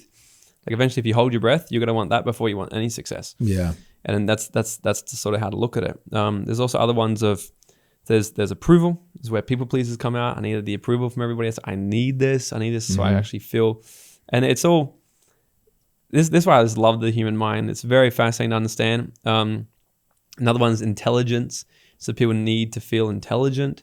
So Jeremy Miner's definitely, that's one of his, because I walked into his office yesterday. He's got books everywhere, right? Oh yeah, he's so much that guy. and he's an extremely smart guy, right? Yeah. But one of his needs is I need, and that's what's driven him obviously as well. I need to people to see me as intelligent, which is again, there's nothing right or wrong. I think it's a great. They're all fantastic. We just got to learn how to use them to our advantage. But where say that one could be bad is these people are not coachable. Because they will see you teaching them anything or feedback as criticism. I see. I have a friend like that overseas. He's a pretty successful property developer, actually. And every time I see him, I said, man, do you have an assistant yet? He's like, no. I said, dude, you make like 8 million euro a year. Why are you booking your travel? Dude, like you got kids, like what do you, he's like, no. And I started to, the last time I was with him, actually, I said, he sees me as I'm attacking him at the moment. I'm not actually giving him You're that. Not coaching him or like helping him out. Yeah. I'm attacking his intelligence. So I've got to find a different way. So what I started to do, actually, I'd say, interesting. I said, dude, you're such a smart guy. You know some of the most intelligent people I see around, you know what they do? They really work with their assistants. They can free up more time to learn more things. And that's what's really worked for me. Anyway, how's business? And I can see his mind's like, assistant. Then he'll ask me questions about the assistant. So if I can let him lead it, that's how I can sort of get in. So your book, it's going to be, you're writing it right now. I'm writing it right now. I would love to tell you when it's going to be out. The problem is I'm pretty dyslexic. Turns out writing a book is quite challenging. But it's so hard. I'm working on it. I would love for it to be, the goal is for it to be completely done, edited, ready to rock by the end of this year. Because I'm also taking a page from Alex Hormozi's book. I was talking with him a few months ago and I go, what should I do with my book? Should I get a ghostwriter to like sort of help me like smash this out and get it out? Or, should I really work on it? And he's like, well, what's your goal with that? So I want to impact a lot of lives. I want it to be like an incredible book. And he goes, take the time. If it takes 2 years, write it, make it the best thing ever. Because his books, he didn't publish it. And they do millions a month just in selling his books because he wrote books that are so good. People read it and tell someone else. Same with Dan Martell. He told me the same thing. He's like, he was showing me his book the other day. He's like, how much stuff? He's like, put in the effort. So I'm really making sure, like I could have finished it a while ago, brained up a lot of stuff, sent a lot of my content to a ghostwriter and made them make it nice. But I'm just not choosing that one. So I really like it too, because as I'm writing it, I'm getting better at understanding everything I do. Because to speak something and to write it is completely different. So I'm writing it and I'm like, I'm understanding the things I say so fast at a very deep level because I have to explain it differently. So it's really cool. So hopefully that'll be out this year. But if people follow us on Instagram, they'll tag along. And how can people follow you guys? Morgan T. Nelson on Instagram. That's my best one. I hang out there. Our podcast is on YouTube. They can find me Morgan Nelson or search Dream Out Loud on any platform. We've interviewed some awesome people. We should have you on the show, actually. Would love to be sick. We should line something up while I'm here. I don't know how busy you are. We'll figure something out. I'd love that. I also been thinking about some other guests I can get you on during the week while you're here. But amazing, yeah. So Instagram, podcast. What about your events? How do people get out to your events? Do they have to go out to Australia? Do I have to get a passport to go to your freaking... You know how many Americans... You haven't left the country? Oh, I've lived in other parts of the world. I'm just saying most Americans, which is my primary audience, because I'm in real estate. I'm in American real estate, so most of my audience is relegated just to America. It's weird how many Americans don't have passports. Yeah, it's, America itself is beautiful because you guys have the liberty of so we're here in Arizona. Yeah. You can go to California and feel like you're in a different country. You can go to Hawaii, feel like a different country. You go to Florida. It's so cool. You guys have such a diverse. You go to Australia, go from Gold Coast, right? You got nice beaches. You go to Sydney, you still got nice beaches, but just bigger buildings. Same shit. Yeah. It's the same stuff. Unless you go into the outback, get attacked by a kangaroo. But look, at the moment, all our physical events are in Australia. Come down, you'll love it. But we actually are in the process of building a whole virtual studio as we speak. So we are literally in the process of probably within the next quarter, by mid quarter 2, we'll have virtual stuff going. So we have. Are you for your physical events? Are you getting mostly Americans down there, or are you getting a lot of Australians? Aussies, they're all Aussies. Yeah, all Aussies. A lot of your audience is American though. Right? I know. Yeah. So they're just asking me, when are you coming to America? Yeah. They're like, where are you coming out here?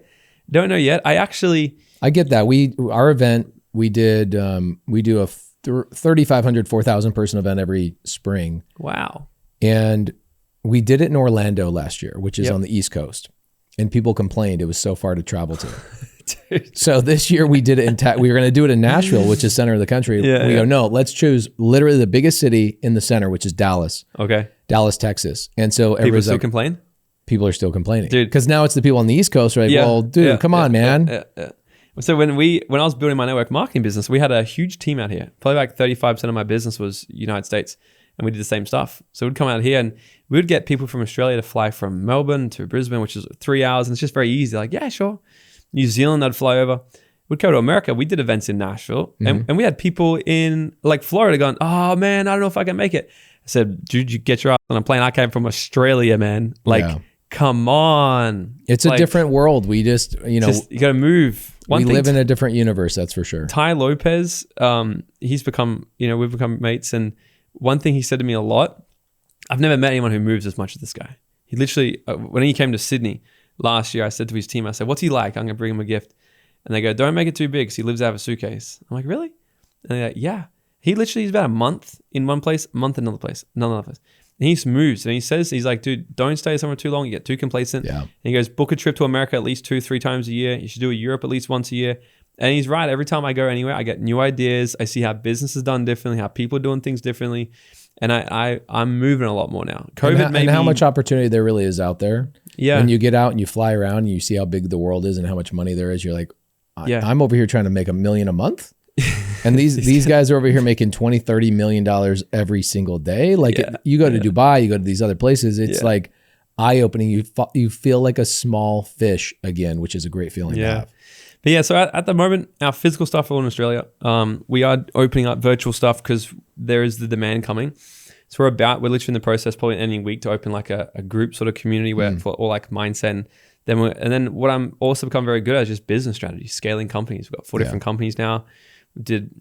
We had our biggest month last year, but the goal was $1 million months. That's what we're trying to get to. And we did just under $1 million in November, which was great. And at the same time, I was like, so close. So I've become really good at that as well because I understand business is all about understanding people. persuasion, mind control, marketing, branding, Why people do what they communication, do. leadership, sales. So I've been able to take everything I've taken from the last decade of understanding human influence to put into business. And I've become quite good at that, of sales, marketing, branding, and leadership and communication, all this stuff as well. So we work with a lot of just entrepreneurs, dialing them in their mindset, helping them grow their companies. But I want to get out here more. I think I'm coming back to speak at Jeremy's sales event in September. I'll be there as well in September. I'll be cool. speaking there. Yeah, that'd be great. Yeah, so I hang out. I think I'm coming out for that. And when's your property event? Ours is Dallas, end of March. That's a hard one. I can't do end of March. Yeah, you got a baby coming. Yeah, in June, but we're actually running. I don't know if you know. Do you know Andrew Bustamante? Of course, yeah. Yeah. So he's coming to Australia, and we're running some spy stuff together. Oh wow, dude. Over there. So actually, at the end of March 28 and 30, we're doing like a spy day, and then we're running it's gonna be really cool. So we're doing like I'm teaching my mindset. He's doing CIA tactics, and he's bringing the FBI guy as well. So we're doing some cool shit. Well, you don't need to come to our physical events. I'd love to have you come speak to our community. We have our Zooms are usually like 5,000 to 7,000 people show up to our Zooms. I love to anything I can do to help these guys, and I think it's always good to have another different perspective and come in and help you with mindset. Doesn't matter where someone's at, they can get to that next sort of level. I mean, even we've had like Dan Martell's become a good friend the last 3 years. Had Dan come in, Jim Quick come in, Tony Robbins, had Dean Graziosi just come in, Cody Sanchez, all these people come in. And what's so fun about having all these friends is that they all have a different perspective, and they just kind of, knock off one little rough edge on all of my people. They smooth everybody out just a little bit. But like all of the things that you're talking about today is what that 18% of people need. They need a framework of how to get through that. And the reality is the other 79% or 81% of people that are doing deals, understanding what we talked about today will take them to double, triple, quadruple. Yeah. So everybody needs it. And it's also wealth creation is one sector of life as well. Right. So I've seen people crush it. I've had people doing, 20, 30, 40. One of my best friends is doing 45, 50 million this year. And we're having a conversation the other day, just he's like, I'm pretty just bored in life now. And I'm like, well, let's look at what's your other goals? Like you've killed in this sector now. What about romance? What about emotional mastery? What about health, bro? You put on some weight lately, man. Like, you know what I mean? So that's just the game of life. Like, how do we dial in all these other sectors and literally master? It's interesting. I was in a room a couple of weeks ago with Tony, Dean, the number one guy for retail real estate, EXP, a big brokerage we have here, Brent, and this guy's in the room, and he had just sold the company for $300 million. Yeah. In his pocket. Like after tax, he takes home $300 million. And the whole time he's sitting in this room, talking, he's talking about how unhappy he is. Not married, no kids, unhealthy. He just grinded on this one thing for his whole entire life. And he's 58. He's like, I haven't found love. I haven't done this. I haven't done that. I'm like, man, I'm not worth $300 million, but you could not pay me $300 trillion to replace your personal life with my personal life. I might be a multimillionaire in my bank account, but I am a trillionaire in my personal life. Yeah. And so people just, they don't realize that it's not just about the money. Your friend obviously going through all of that kind of stuff. So what you talk about really amplifies all sectors of all of it. Yeah. So it's just life, Marsh. That's kind of like to focus on. And because I fell into that trap for a while as well, thinking like, oh, I've got this good. I don't need to learn anymore. Yeah. And then life will humble you. Life will hit you somehow. And you'll be like, see, I don't need to learn that section too. Well, thank you so much for coming over here. Thank you for coming all the way from Australia. It's good to have a new friend. I'll definitely introduce you to some people here locally, and you can always use me for a resource. Everybody on the other side of the camera, please go over, listen to this gentleman, go subscribe to his podcast, go and love on his YouTube channel. It's so hard to build a YouTube audience, and it requires dedication and capital and all of these things. But more importantly, it requires 10 years or 15 years of acquiring the skill that people will actually listen to you. So what we talked about today is not something you learned yesterday. It's something you've gone through for years and years and years. So Morgan T. Nelson over at Instagram. And what's your guys' podcast? It's called Dream Out Loud. They can find anywhere, but for some weird reason, it's on YouTube. It's just Morgan Nelson. I love it. That's super smart. Guys, thank you so much for being at the Pace Morby Show. We will see you in another episode. One of the most common questions I get is, what title company do I use? What title company am I using in Arizona, Atlanta, California, Texas, whatever? The answer for many years was a different title company in every state, because not every state handles transactions the same way. Now, the answer is one title company. It's Creative Title and Escrow. Go to getcreativetitle.com/podcast. You can learn how they will do SubTo deals, seller finance deals, cash transactions, gator deals, double close, transactional lending, whatever. Even novation agreements. There's really nothing that Creative Title and Escrow can't do. To learn how brand new investors are using Creative Title all the way up to the biggest players in the industry, head over to getcreativetitle.com/podcast.